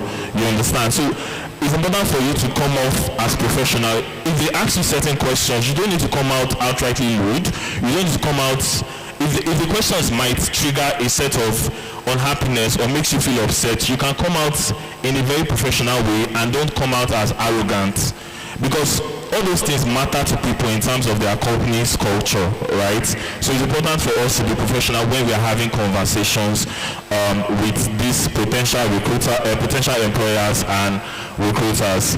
So next one, reflect confidence and preparedness. It's important for you to also show confidence, even if you've had a bad day, even if you've had a bad news, and that makes you feel upset. You know that this opportunity is something that could change your life, something that could pave a way for your career goal. You don't need to expressly, show your unhappiness. You can still look confident, show that yes, you are actually prepared for this interview by, answering questions as they come and being as professional as possible. Also, preparedness. What I mean by preparedness is important for you to also do your research, right?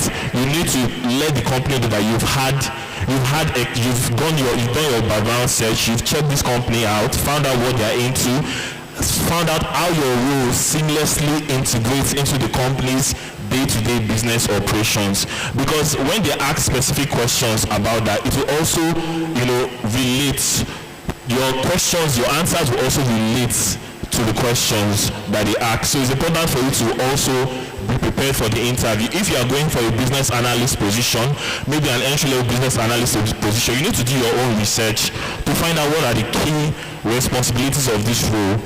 How does this role integrate into the day-to-day company operations of this particular company you are going for? You need to do your background search on all these particular things before you go for the interview. That shows that yes, this guy, he might not necessarily have the level of experience that I'm looking out for, but he has shown his commitment to learn. He has shown his commitment that he is excited about this opportunity. So that could also pave a way for you in terms of taking that next step to your career journey. So yeah, positive image is still about what I've said regarding confidence and preparedness. So culture fits. So now can anybody explain what culture fit is? I don't know. Does anybody have a layman perspective of what culture fit is? Nobody? Okay. Yeah. Introduce yourself. My name is Aaron Zelfo. I think that my name is Aaron Zelfo. I think that what culture fits connotes is basically fitting into the culture of the organization. So probably you go into the interview setting and then, you see what is happening around you and then you fit in. If you're supposed to talk professionally, you talk that way.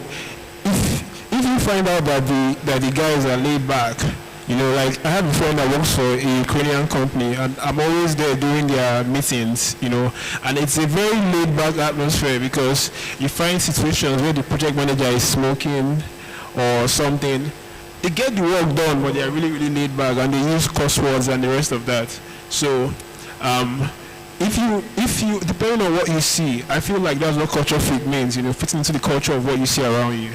Yeah. Thank you very much, Arinze, for that answer. So you mentioned that culture fit is what you see around that organization. In a way, that actually is ideal, but then again, it's not the full details of being a culture fit. So being a culture fit for organizations, right? You might have all the talent in the world. You might be a good person. You might scale all the interview questions. You might even be like the best candidate for the role, but if you're not a culture fit, many organizations will not call you. If they ask you certain situational questions, okay, tell me about a situation whereby you had to collaborate with a team, and you come out and say, oh yes, I led the team, I was literally in charge of everything, every day, I was the one, they were all reporting to me, I did not collaborate for feedback, I was the one pushing while everybody was, giving me their ideas. How does that come off as? It gives an insight that, oh, this person is not a team member, he doesn't collaborate with a team, he's an individual contributor. And many companies might be like, oh, this person is expected to lead a team. Will this person be able to function managing a team if he's so single-minded to his own accomplishments? That is a culture fit red flag. The organization will be like, oh, I'm not sure we would like to move this person forward because of that particular question. So that's what I mean by culture fit, right? Certain organizations want someone that fits into particular categories. For example, certain organizations want someone that is a team member, someone that is transparent, someone that doesn't come off as toxic, someone that is respectful to his junior colleagues.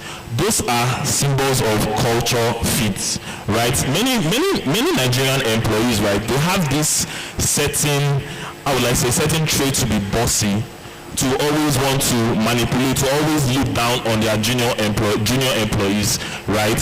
Certain organizations, when you go for interviews for them, they can be able to pick out those things from the interview sessions with them by asking certain situational questions like I mentioned, or behavioral questions. Tell me about a certain time where you had to respond to a certain client's request, or you had to respond to a teammate that was maybe rude to you.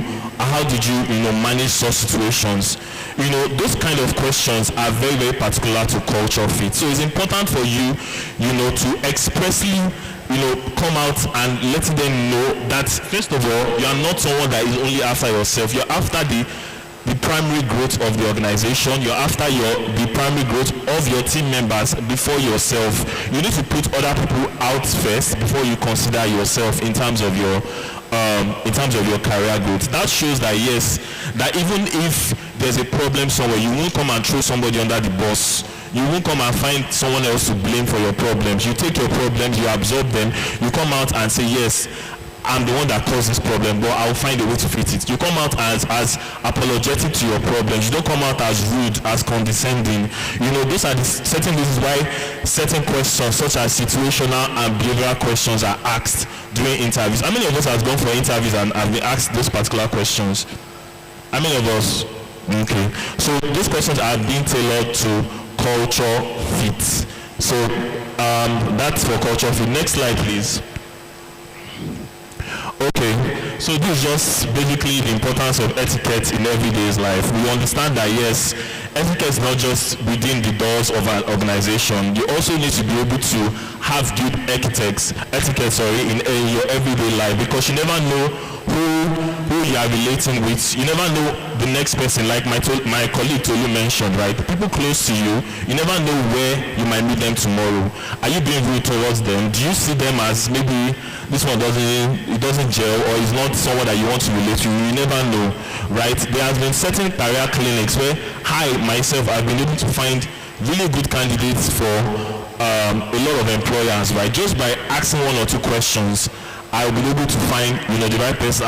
Yesterday when we were in the hotel, I was speaking to one certain guy who was also there, and then he started talking about what he was doing, and I was just looking at him. He was mentioning his experience, talking about how he was into sales, and he didn't know that I was a recruiter, right? I just got excited about the prospect of even relating. I just asked for his number, and then we talked at length, and then I found out that he was actually a territory sales manager, working for a company in the East, supporting their brand in the East. So I have that kind of person already just by relating. I never knew that it was actually, it's going to be an active talent for me. So if I have such roles in my pipeline for the future, I can be able to reach out to this person and say, oh yes, I have this particular role. You understand? So that's the importance of, impact of etiquette in our day-to-day life. Next question, please.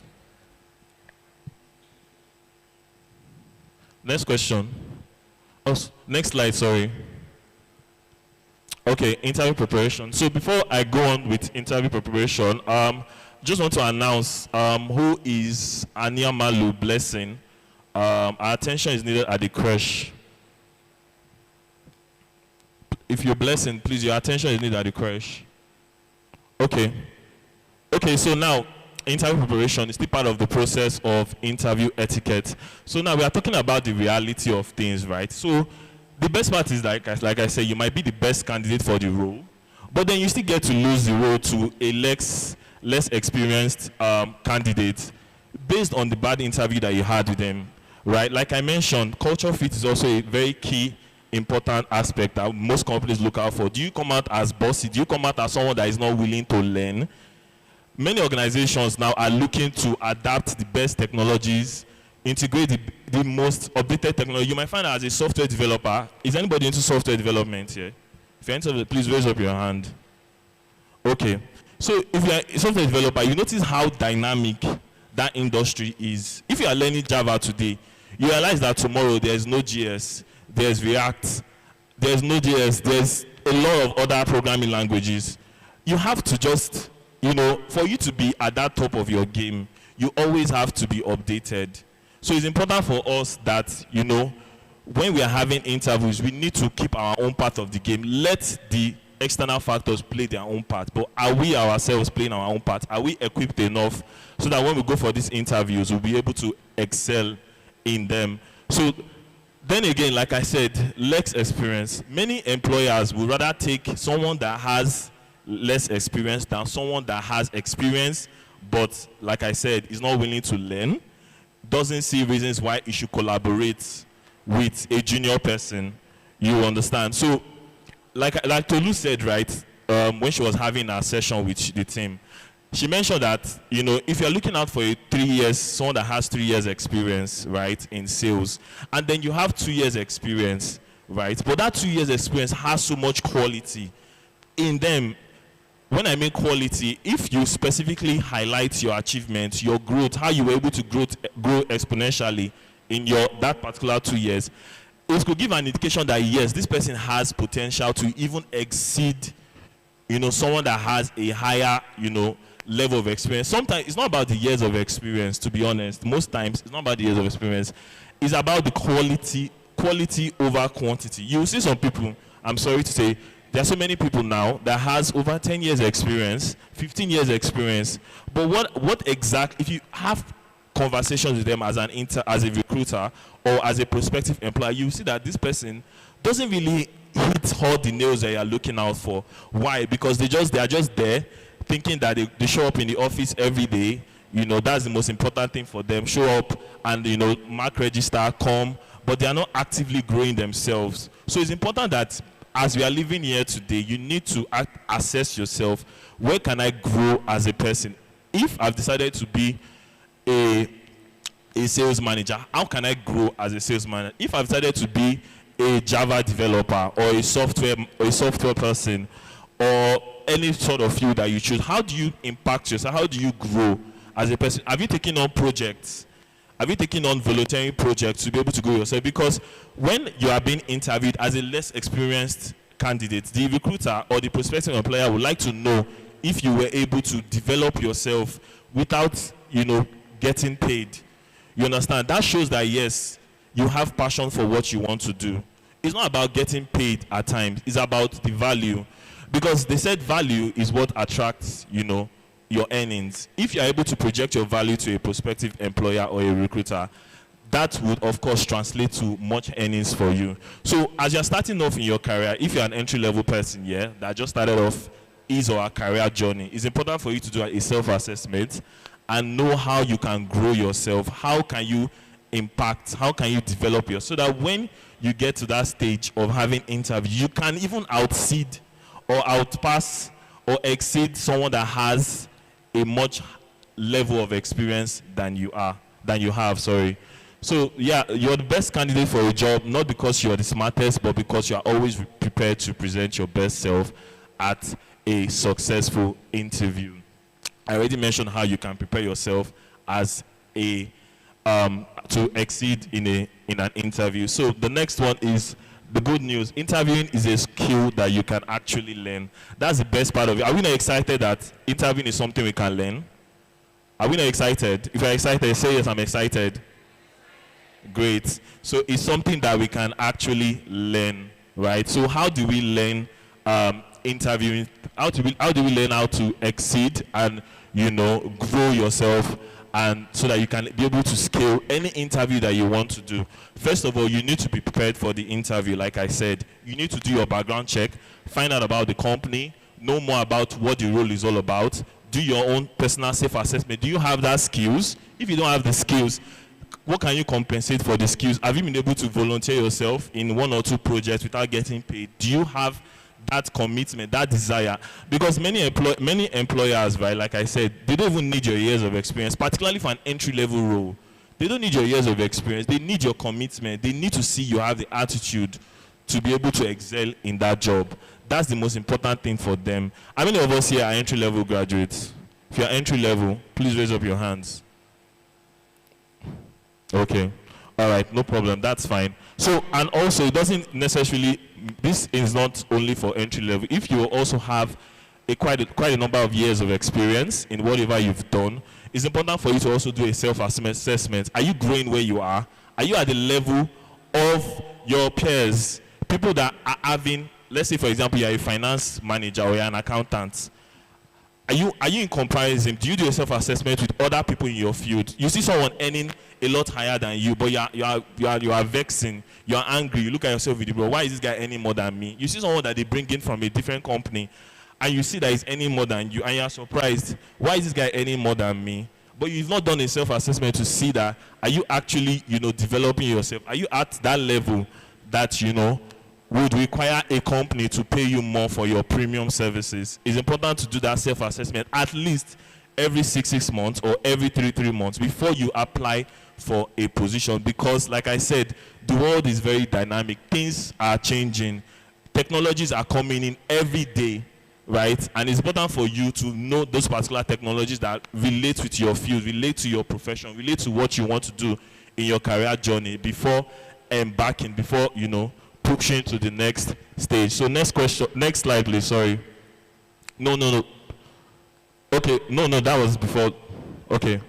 So yeah, So this is a checklist that we can just do while we are doing our interview etiquette, before the interview, during the interview, after the interview. So like I said, right, before you go for an interview, research about the company, prepare questions and explanations on your CV. Make your CV well detailed enough to be able for the recruiter to look through and be able to understand. Like Tolu said, right, there's a very short attention span for recruiters, right? Within seconds, you can be able to tell if this person has a good relates to what you're looking out for or not, because the pressure to just, the pressure to look through so many applications is so daunting that many recruiters don't have that time. So you need to be explicit, you need to be detailed in your CV and bring it along with you. Or sometimes most employers now have your CVs in their database, so they look through your CVs while they're asking you specific questions. And it's also, like I mentioned, also important to look sharp and smart in terms of your professional appearance. So during the interview, listen carefully to the interviewer. So a lot of us don't practice active listening. We just look at people while they're having conversation, but we don't actually listen to what they're actually saying. So sometimes I've had situations where I have conversations with candidates and they'll be like, sorry, please, can you come again? Sorry, please, can you come again? And I'm like, I've told you this severally. Is there something that you would like me to rephrase or something? But then when I rephrase and they didn't still give me that answer I'm looking for, it just creates that impression that maybe this person does not really know what I am asking about. And then, it's already like a red flag already, in terms of me assessing this person or even pushing the person further to the next stage. So it's important for you to practice active listening. If a recruiter is asking you, please tell me about your accomplishments within the past 6 months. What have you done in your field within the past 6 months? What will you say? You now say, please, can you rephrase? What do you mean by accomplishments? What do you mean by achievements? Basically, the recruiter is asking you in your role as an accountant, how have you been able to effectively manage costs for your company? As a recruiter, myself, interviewing a recruiter, what number of roles have you placed? As a software developer, tell me about the programming languages you know of, or tell me about the projects you've done for the past 6 months. As a UI UX designer, tell me about the projects you've done in terms of designing for clients or just working on projects. So these are key things to answer when specific employers or recruiters are asking you questions relating to your accomplishments. Please take that into cognizance when you are having interview sessions with a prospective employer or a recruiter. So yeah, like I mentioned, relate your skills, accomplishments, objectives. Like I mentioned, provide specific examples. So when a recruiter asks you or an employer asks you, okay, tell me about your accomplishment, say yes, okay, as a sales manager, yes, I've been able to increase the company's bottom line within the past 6 months. I grew the company's bottom line by over 60% by initiating certain strategies. Okay, the recruiter now asks you, okay, what are the strategies you've initiated? Okay, you can then now start explaining. So that gives a detailed breakdown. Oh yes, this guy actually, knows his onions. This lady rather knows her onions. So that could lead to further conversations. But then you see, when you go for interview and the recruiter is just like 1, 2, 3 questions, is done. It's already a red flag to you. You should know that yes, internally within yourself, that you didn't really do well in that interview, because that a recruiter that actually found you really exciting would want to even ask you as many questions as can ask to get more information from you, so that he can be able to then do his own or our own self-assessment at the end of the interview. So it's important for us to be able to be specific in terms of our examples of accomplishment and achievement when we are asked about that. So ask questions at the end of the interview. So you go for interviews and the recruiter is asking you, okay, that's all. Thank you so much for attending. Do you have any questions you'd like to ask us? Do you have any questions you'd like to share? Or do you need clarifications? You're like, no, I don't need clarification. I don't. So I spent an entire 30 minutes, I spent 40 minutes asking you, giving more insights about the role, asking you about your experience, and then you don't have anything to say to me in return.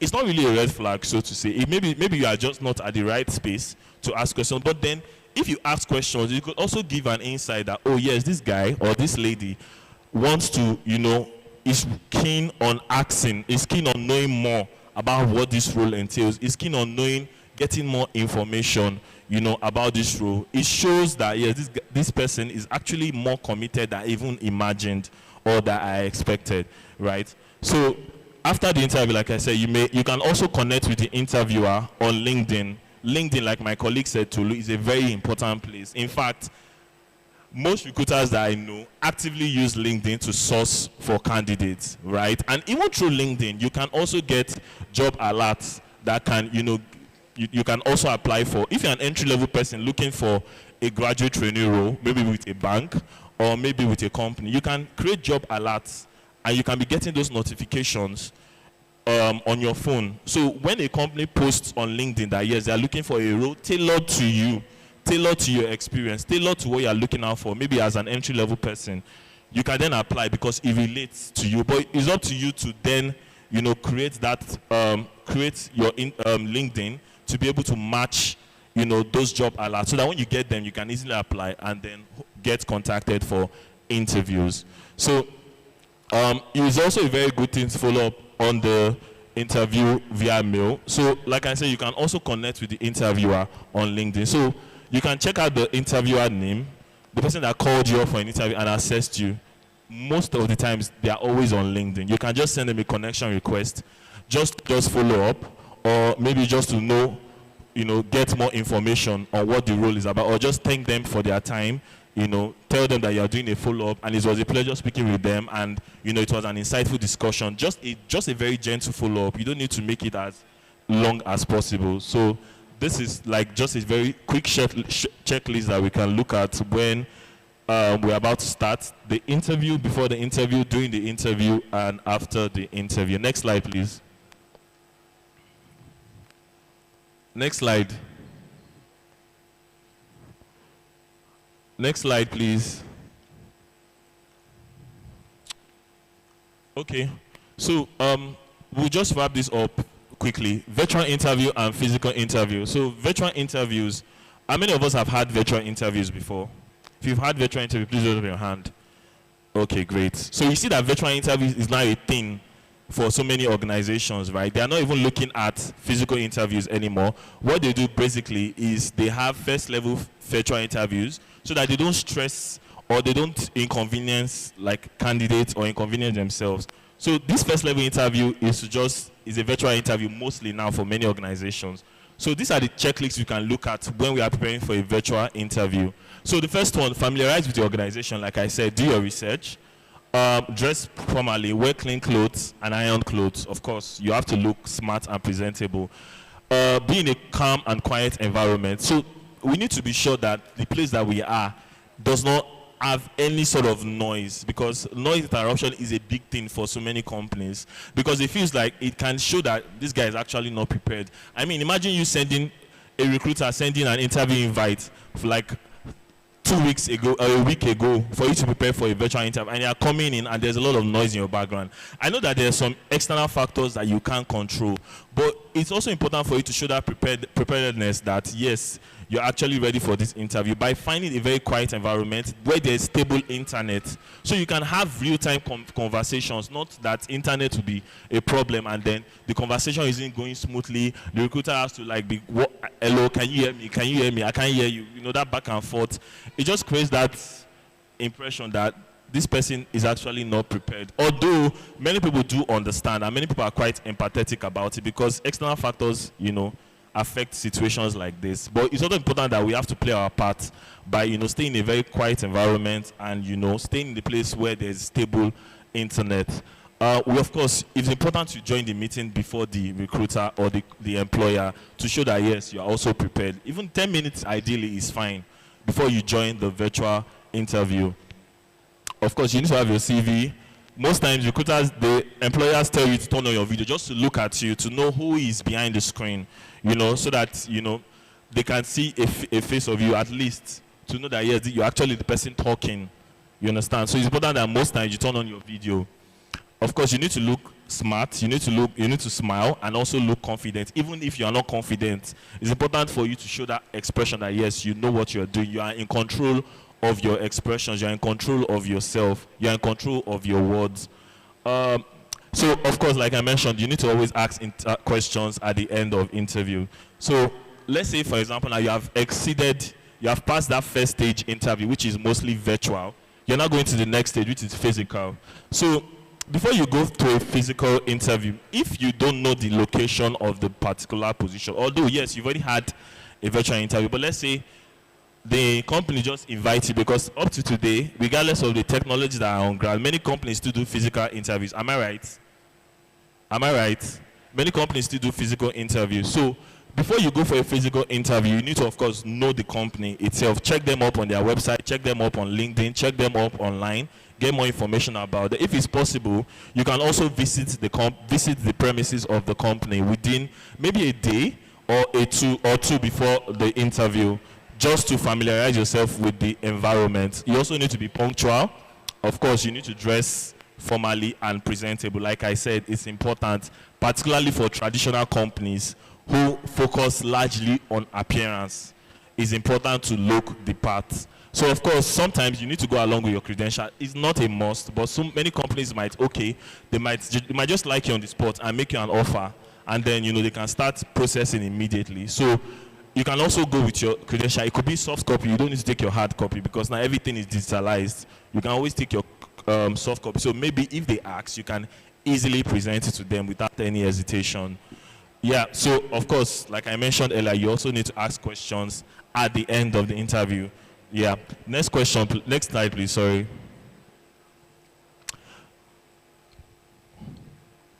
Next slide.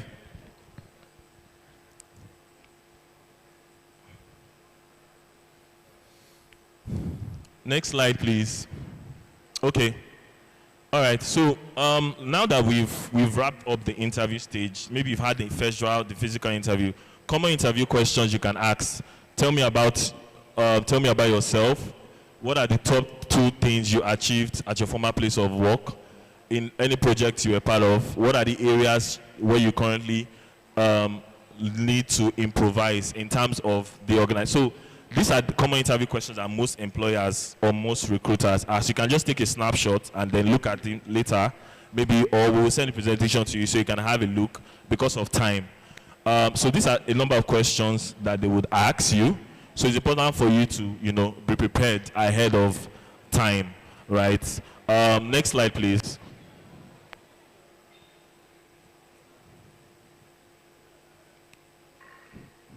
Okay.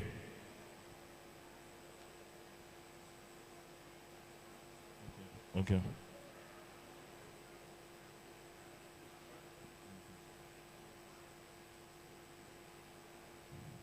Okay. All right. Okay, so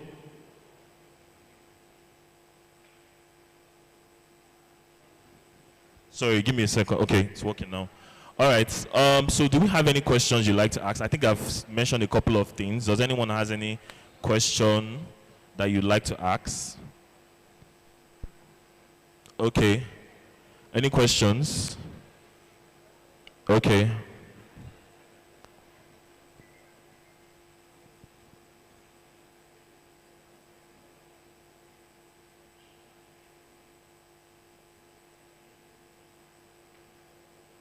Introduce yourself.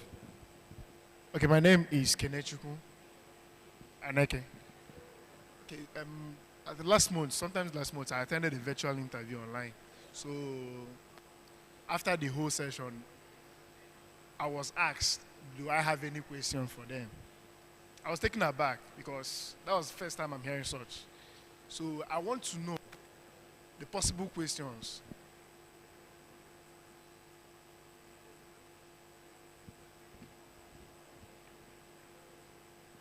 For that question. So he asked that he got to an interview session and he was asked if they have any questions for him, and he was taken aback by that question, and he just wants to know what sort of questions that the company or the recruiter might want to know, so to say, from him. So we are going to that, right? I have a particular page for that, but I would just like to share, so some of the questions they want to know is, they would like to know how you know that your role can be, be positive to their organization. So if they ask you any question, you say, okay, so I would like to know my role, how does it I would like to know how my role, impacts in terms of the day-to-day operations of the. There's something wrong with my speaker, my mic, sorry. Okay, yeah, so that's one of the questions that they want to know, is they want to know if you're actually interested in your growth. So you can ask, right? So please give me a second.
Hello? Okay, yeah, great. Thank you.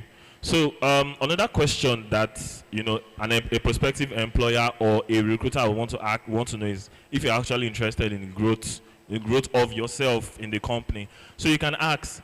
My next question would be, in terms of the growth opportunities, what does this organization have for someone in my position? The recruiter will be like, wow, so this guy actually, or this lady is actually interested in growing within the organization. So that's a question you can look at, if they're asking any questions for me. Another question you can ask, so what are the expectations of someone in my position if the person comes on board? The recruiter would want to know about that as well. I think that's a question you can ask, so that the recruiter would give you details as to what they expect this person to do. They can even give you a timeline. Okay, so we expect this person within the next 6 months to achieve, maybe as a sales manager, to at least have brought in at least 20 customers or 50 customers, 50 loyal customers in a particular region. Or if you're a data analyst, we expect this person to have worked on different projects for different clients. You understand? So those are particular questions that you can have in mind, when a recruiter is asking you for feedback on the interview process that you've had with him or her. So next slide, please. Does anyone else have any question? Okay. Please, next slide.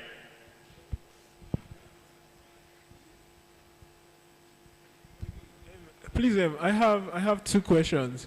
The first question is, when you talked about culture fit, and you talked about how it has to do with the values, the beliefs, and then if they work together, that's the prospective job applicant and the job. So I want to ask, like, how quickly can you gauge, a culture fit in terms of a physical interview? So probably you've checked out the job, you've checked out the website, and then apart from the things that you read there, like how quickly can you gauge the values, the beliefs, what happens with these people? That's the first thing. And then second thing is during the interview process, when it comes to salary negotiations, what's the ideal way to go about it? Because sometimes, they might ask you, what are you expecting? And then that's probably a trick question, because you could play yourself too low. So what's the right way to go about it? Thank you very much for that question. I know a lot of us want to even know how to, be able to negotiate salaries. So my next, what he said, right, in terms of culture fit, right? So you can actually connect with a couple of people in the company on LinkedIn.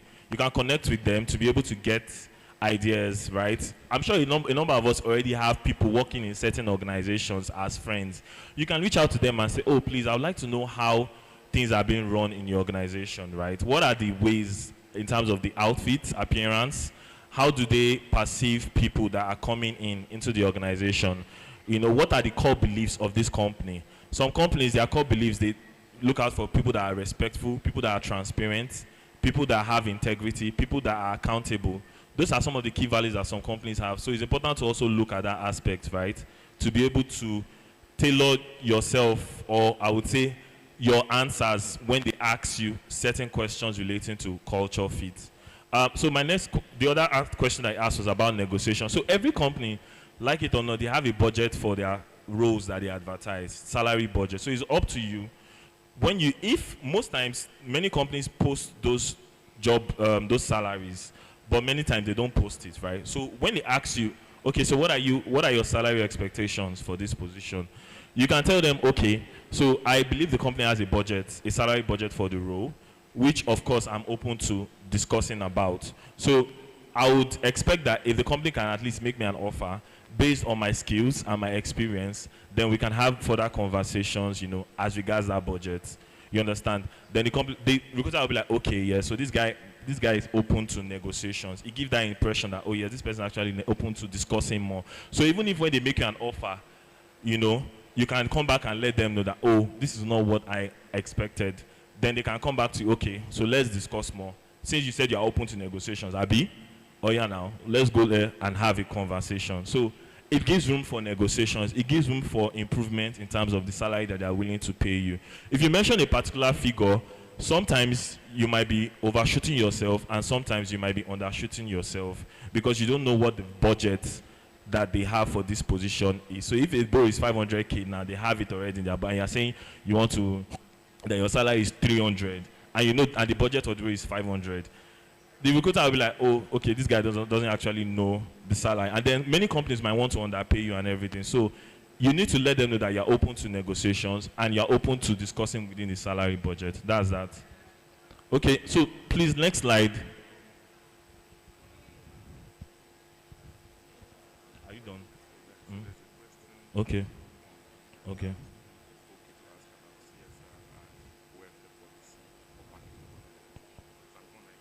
Okay, CSR.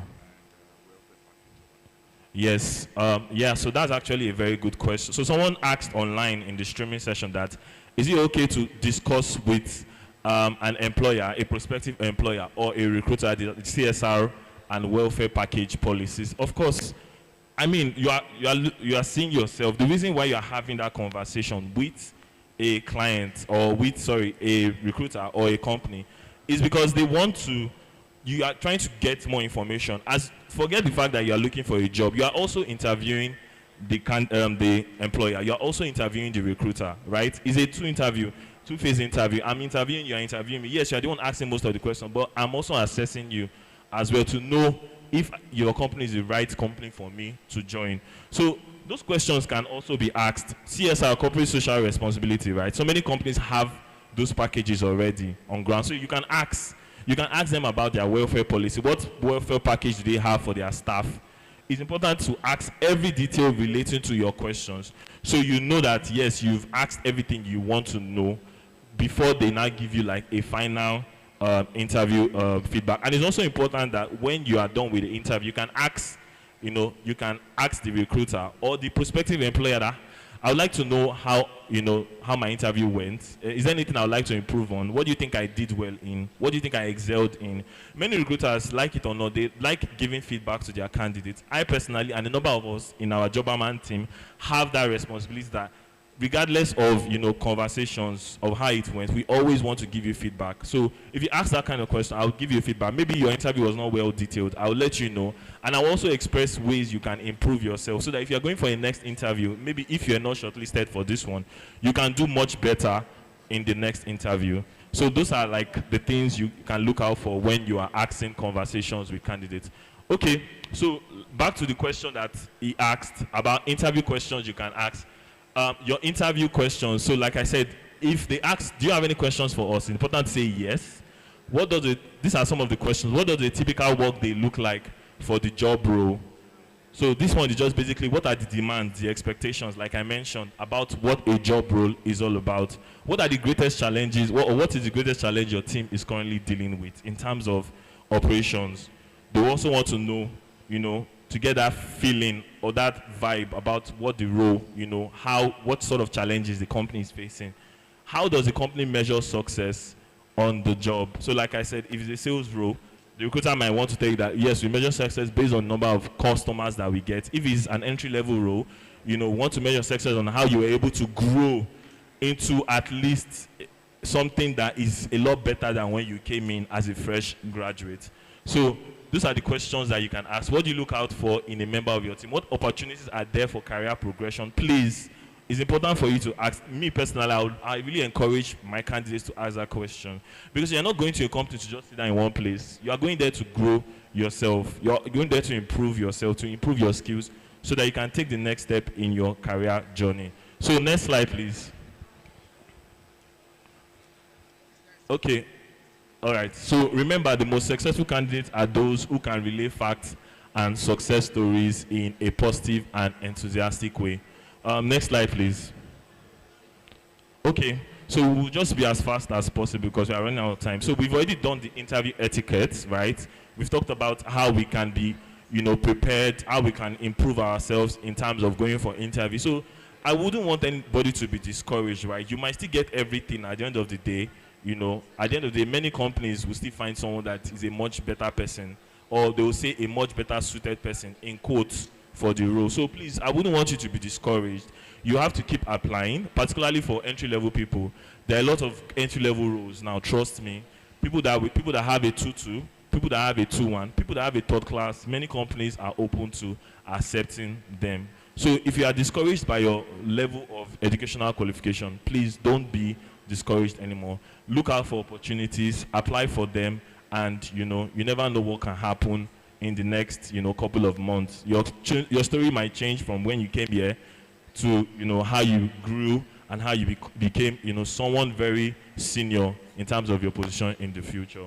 So personal branding, now we're moving to personal branding, right? So before we just move forward, I would like to, does anybody know what personal branding is? Without I know, yes, it is already on the board, but can you just, for me, in your late time, mention what personal branding is? Okay. All right, I'm Jerry Fabian. For me, personal branding is simply people's perception about you, or what people say about you when you're not there. Thank you, Fabian, for that answer. Okay. Okay. All right. Thank you. So, please, the slide. Thank you. Okay. Personal branding, like he said, people's perception of you, right?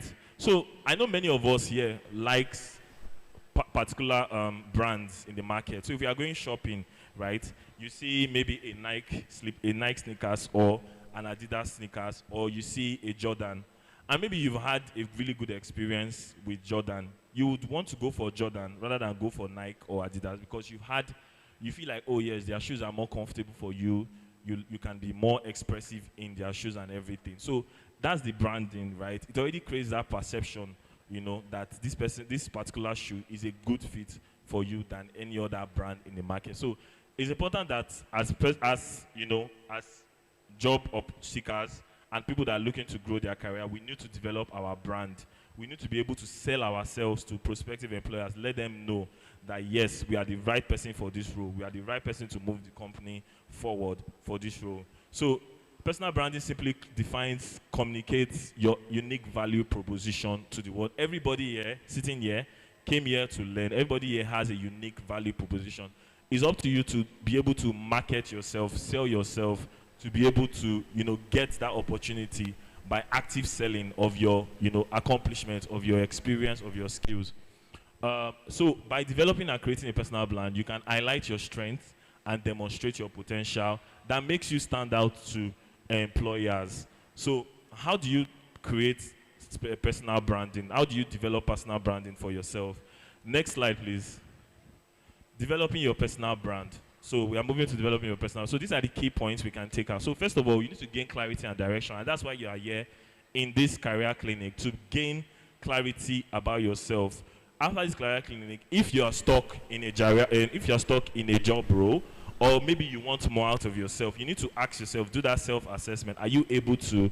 Do you want to develop yourself? If you want to become a tech person, what sort of tech role are you looking at? Are you looking at becoming a product manager? Are you looking at becoming a data analyst? Are you looking at becoming a data engineer? Are you looking at becoming a software developer, a front-end engineer? So those are the things you need to look at yourself. So now you've assessed yourself, you've gained clarity on that. So now how do you leverage your skills, education, and experience? So you need to look at and say, okay, now I want to become a front-end engineer, or maybe this is for entry-level people. If you're an entry-level person, you're looking to start off your career journey, you need to ask yourself, have I developed that experience? Do I need to develop that experience? Do I need to grow myself a bit to at least get to that level and say yes? Because many companies, they want entry-level people. They're also looking for people with experience. Let's call it a spade a spade. Many companies want entry-level, fresh graduate, but they want someone with some level of experience, right? So you see some people, even in school, they're taking on so many projects. I know a number of people in Lagos that, actively working on a number of software roles, even while in school. You understand? They are not making excuses for themselves because, oh, I'm still in school, I need to develop. They are actively working on projects so that by the time they come out from school, they have at least reached some level of refinement in terms of their career journey, so that at least that can lead them to their next stage, or lead them at least to the interviews where they can have discussions on how they can improve, themselves and also grow the company as well. So even as a mid-level professional here, that also looking to develop yourself for that, you need to also do an assessment and also leverage your skills and experience. You have about 10 years experience and you've worked in the private space for a while. Are you looking to also develop that experience? Are you also looking to improve your certifications, improve your skills? Because like I said earlier, the world is dynamic, things are changing. You might think you are ready to take on challenge, but the next day it feels like you don't know what. When you get somewhere, who have gone for an interview, that you go for an interview and you be like, wow, and you actually applied for a role that you feel like you're a good fit for, but when you get to that interview, it just feels like you don't really match. Has anybody had that situation before? Has anybody had that situation before? Okay.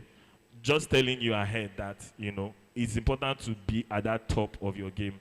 So by leveraging your skills and education, you also need to build a strong online presence. So LinkedIn is a very, very important tool to develop yourself. Actively, like my colleague Tolu said, you need to optimize your LinkedIn, develop your LinkedIn, make it look very presentable.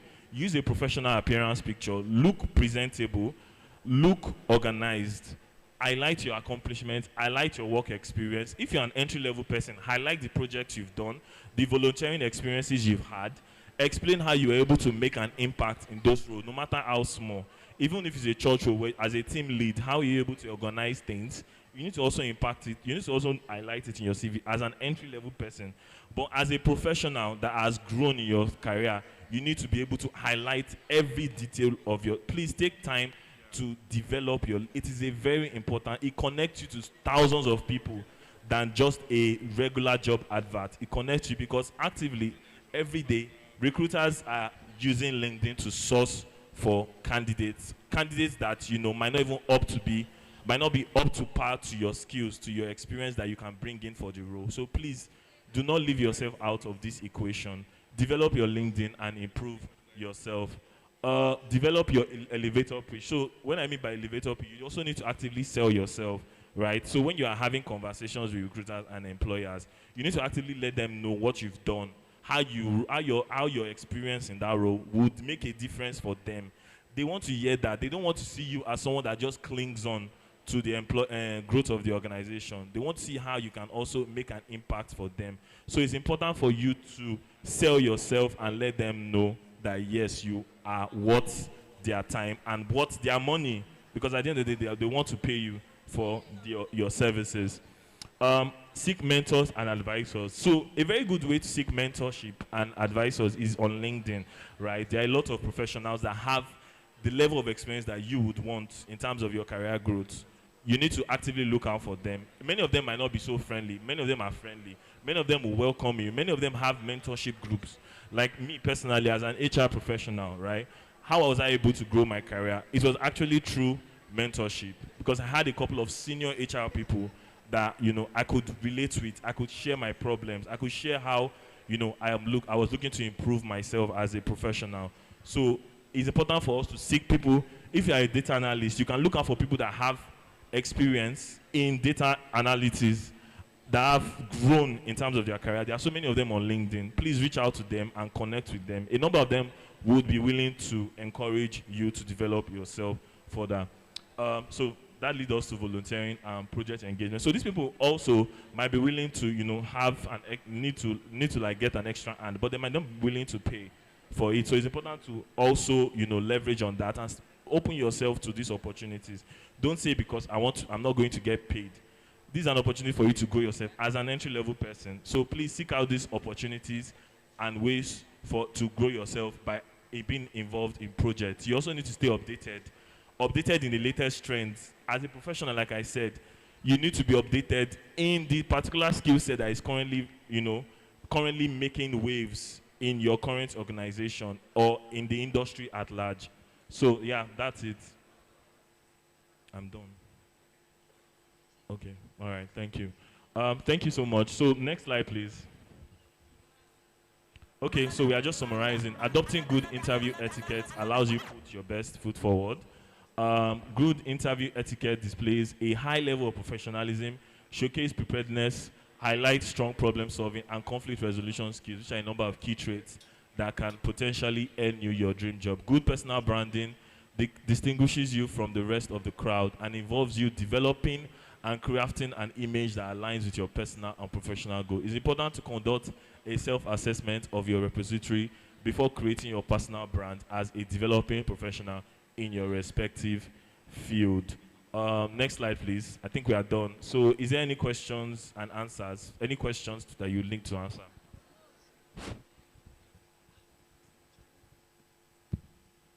Okay, my name is Emmanuel. The question I have is, I've come across people saying when you see a job that requires experience, maybe 2-3 years experience, and you are at the entry level, that you can give it a shot, that it might work for you. So as a recruiter that you are, what do you think about this? Okay, thank you very much for that explanation. So when you see a job advert that says 2 to 3 years experience, so basically as an entry-level person, so to say, so in the normal scheme of things, 2 to 3 years experience is still entry level, to be very honest. They are just growing their career. They are not managers yet. So if you see someone, if you're asking for 2 to 3 years experience, you can give a shot if only you are equipped enough, right? So how are you equipped enough, right? So a 2 to 3 years experience, can you match up to that person in terms of the skill sets they're looking out for? They're not looking out for a manager, or they're not looking out for someone that can manage a team, or they're not looking out for someone that is extensively strong in their skills. No. They understand that the person is still growing in his or her career. So you also need to be able to match that pace as an entry-level person. I understand that sometimes it's not easy, right? Because you need that, platform to be able to enter into the organization first. But then again, you also need to be able to develop yourself. If there are certain specific skills that you know that, yes, this role tailors to what you're looking out for, you can highlight it there. You can cover up for those 2 to 3 years experience by highlighting the projects that you have done. Because you can't just say you have skills when you've not done any projects, when you've not been involved in anything.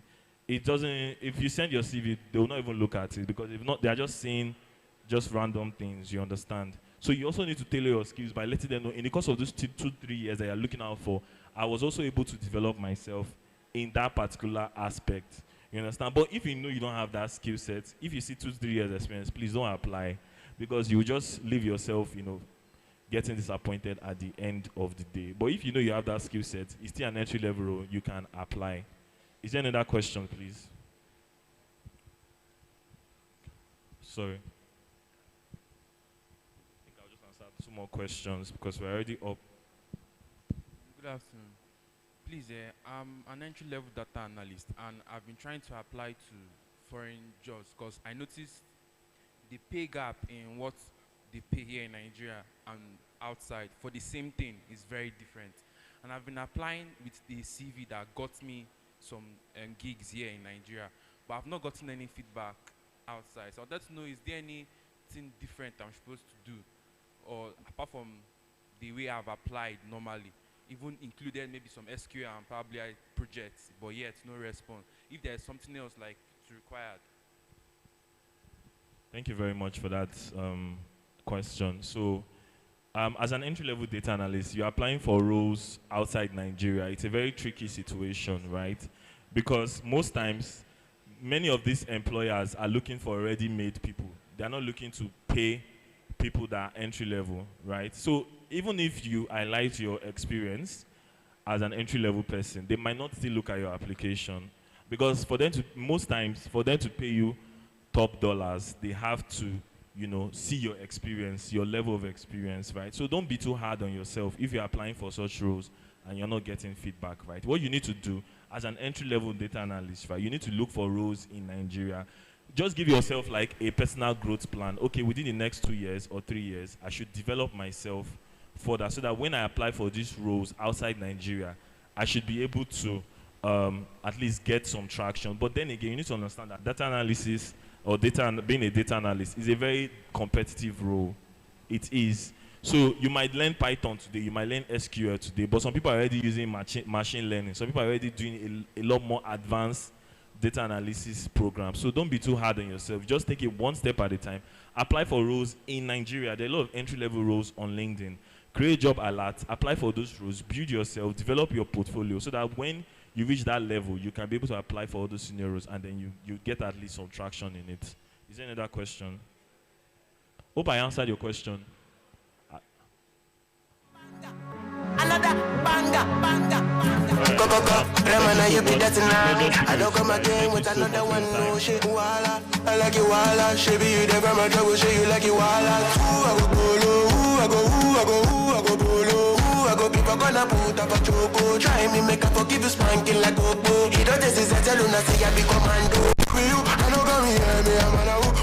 Drive them crazy like a boogabu. Always confess, I'm an enabu. Give them, welcome back, everyone. We'd like to thank you so much for your patience. We'd like to thank you so much for participating today actively. We are so honored to have you still with us at this time. There's a good news. We have refreshments available for everyone, and it's going to go round. Okay, so we have an information that some of us have not completed our registration. So, and the food is going to be distributed by your tag. So if you have not registered, at the back at the registration booth, please try as much as possible to go over there and register so you can have access to every other bonus that comes with registering. All right, so I believe we all had an amazing time during our breakout session. Quickly, in just 2 minutes, we would like to just get feedback and have like key takeaways from our feedback section, our breakout section, so we can just all learn together and get to know what we learned at our breakout session. Is that okay? Just 1 or 2 people, if you can just raise your hand in 2 minutes, just tell us what you learned, what stood out for you at your breakout session, at the one-on-one career counseling, down at the basement, at the Miracle or CV Etiquette. Please, can I have a mic?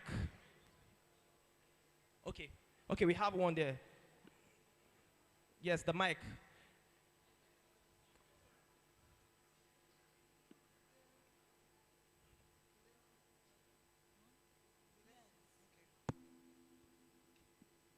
Thank you very much. Thank you so much. My name is Precious Henry, a person living with disability. First of all, I want to appreciate Jobberman for their inclusive process. I'm very, very grateful. Very, very grateful. First of all, my takeaway from the breakout section with Lady Tolo was very amazing.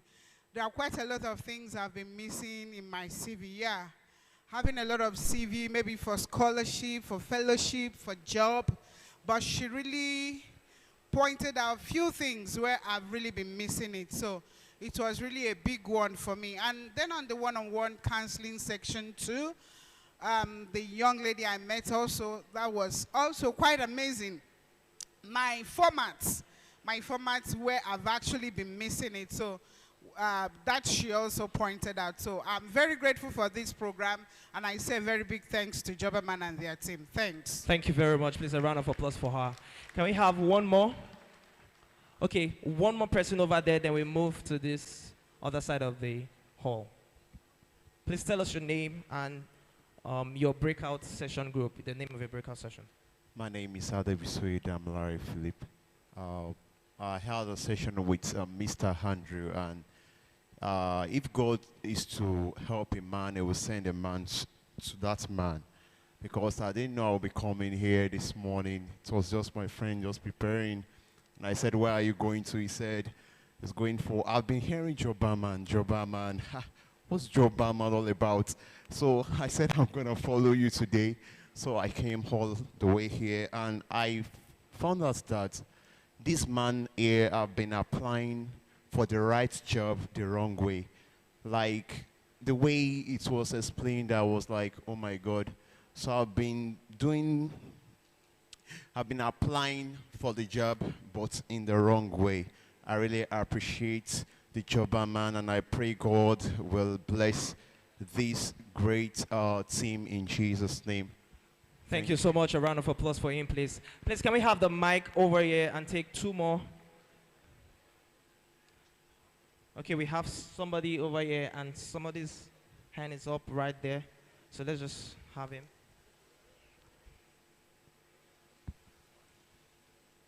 Good afternoon again.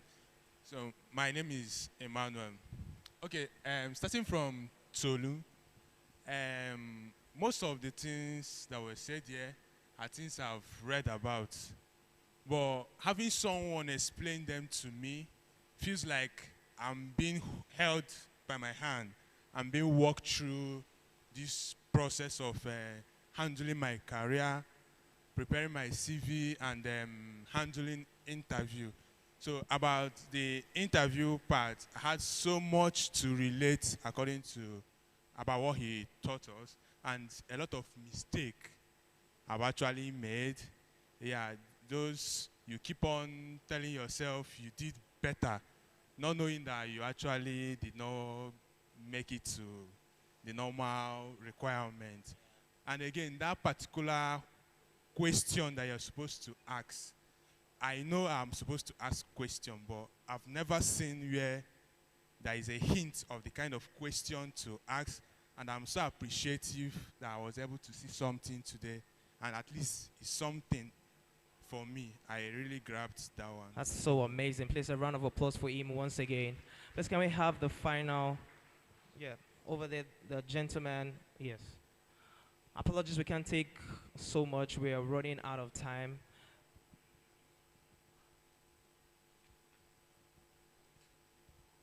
Good afternoon, everyone. I'm Reality Cosmos by name. I think this program, throughout this month, this is my best program I've ever attended, because it enlightens my horizon on CV preparation. It has developed my skills on so many things, particularly to the last speaker, the LinkedIn, how to optimize and make use of our social media handles, because many job seekers today go through social media to make their recruitment and advert, but most of us are ignorant of this. So I think I appreciate this program, and I will say thank you to Jobberman program, career clinic. I appreciate what you people have brought to us. And to Miss Tolu or Mrs. Tolu, I appreciate you so much, because there's a comment you made, integrity counts. And I think integrity is our watchword, which if Nigerians stick to integrity, is really going to help us build a better and a viral society. Thank you very much. Thank you so much. Please, a round of applause for him once again.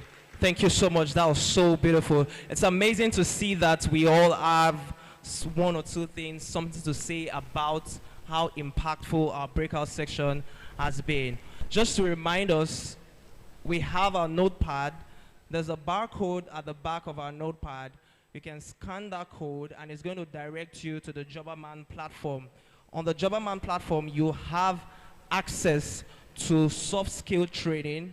You have access to job opportunities available within Nigeria and outside Nigeria that you can apply to. You have access to register as a job seeker. So feel free and do well to scan the barcode and to get the most out of it.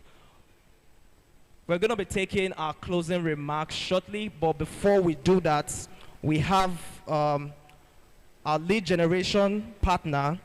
He mobilizes people for Jobberman soft skill training, who is just going to give us a brief speech in 2 minutes. Please, with a round of applause, please can we receive Mr. Ozo. Please don't stop clapping till he gets here, please.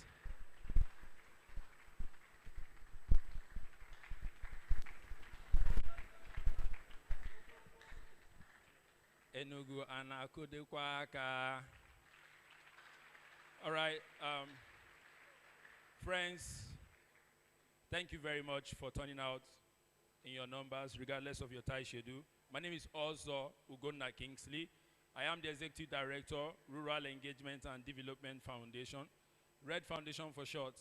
We are the state partners with Jobberman Nigeria, and we are technical partners on this particular career clinic project.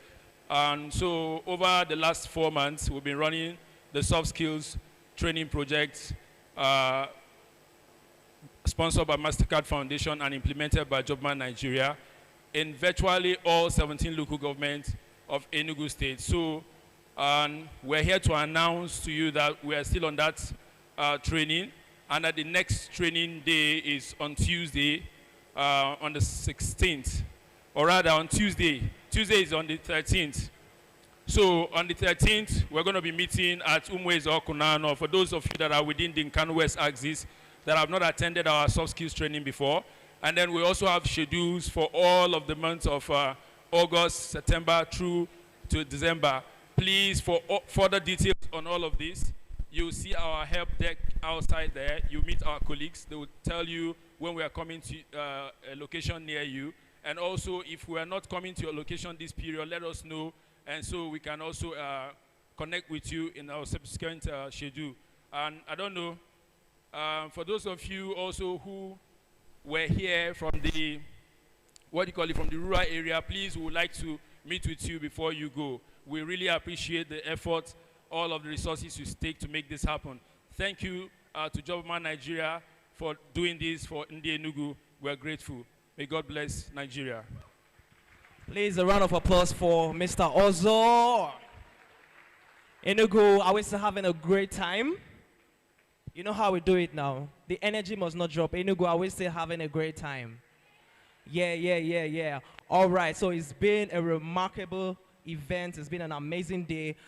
Quickly, I'd like to invite the head youth engagement and learning, Mr. Ini Ikide, for our closing remark. Please, a round of applause for Mr. Ini as he comes on stage, please. All right, thank you, everyone. I'm not here to take your time, don't worry. We're already done for the day. For me, I think I would just like to use this opportunity to thank everybody, most especially all our participants here today, the beautiful faces in the hall, for defying all the odds, for coming out today, for having that courage to leave your shore to attend this event. I'm so excited to hear when somebody said that this is the best HR event he has ever attended, right? Wonderful thanks to every one of you, like I said. Please, can you appreciate yourself with a round of applause? I also need you to do something real quick, right? You can see the theme. The theme is what? Your career compass. So I want to ask, what direction is your career, with your career compass right now? We all know what a compass is, right? A compass is an instrument that shows direction, right? So what direction is your career compass now? It could be a rhetorical question, but at the same time, I want you to tell your neighbor, your partner, something. Are you listening? Are we together? So tell your neighbor, your career compass is well calibrated. Can you say that immediately? Your career compass is what? Can I hear you say that again? Well calibrated, okay? A special thanks to the keynote speaker, who did an amazing job, Barrister Mrs. Inena Anozi for the wonderful speech that she gave, and for sharing our wisdom and insights for everyone today. And also thank you to the representative of the Secretary General, for the Secretary of the State Government that was ably represented by the PAMSEC. Thank you very much for gracing our event. To the HR professionals in the house, thank you very much for coming up, for supporting us in the one-on-one mock interview. And our lead generation partner, who has already spoken, also always doing a fantastic job together with his team. Thank you very much, and looking forward to see greater job being done in Enugu State. And also, we need to appreciate our event planner for this special event, STM Magical Creations. Can we give them a beautiful round of applause? Yeah, for working tirelessly, putting all these beautiful banners and everything in place. Thank you very much, STM Magical Creations and your team, for the wonderful job that you've done. And also our media partners that attended today, thank you very much for coming. We so sincerely appreciate the work that you put into it. Then last but not the least, do you know who this special appreciation is going to?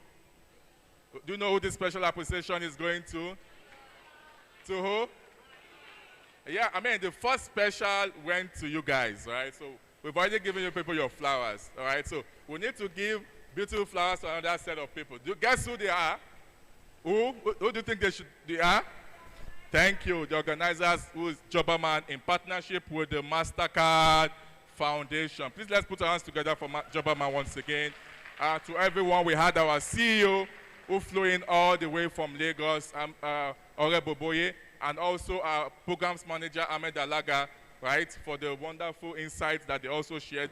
And also every department present here, from the marketing team to the youth engagement team, to the partnership team, strategy team, CX, recruitment, everybody, thank you very much for gracing this occasion, right? And on this note, ladies and gentlemen, standing on the existing protocol, I hereby declare this special event closed. Thank you very much for coming, and I wish you all a very safe travel. God bless you. Please, a round of applause for Mr. Ini.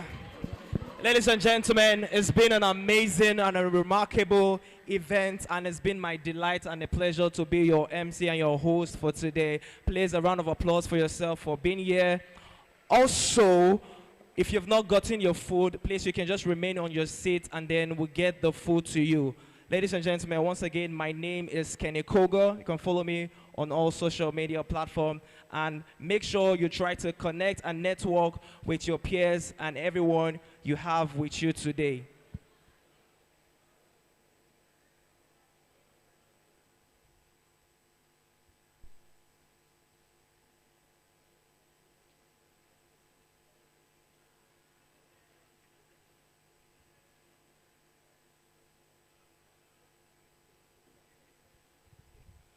All right, so let's just remain seated while the food distribution is going around. So when we are done, you can now connect and take pictures. Also, we need to make Jobberman trend on all social media platforms today. So please take pictures, record videos, use the hashtag Jobberman Enugu Career Clinic, tag Jobberman on all social media platforms, and we'll be looking forward to reposting your video. Have an amazing day. Goodbye. Thank you all.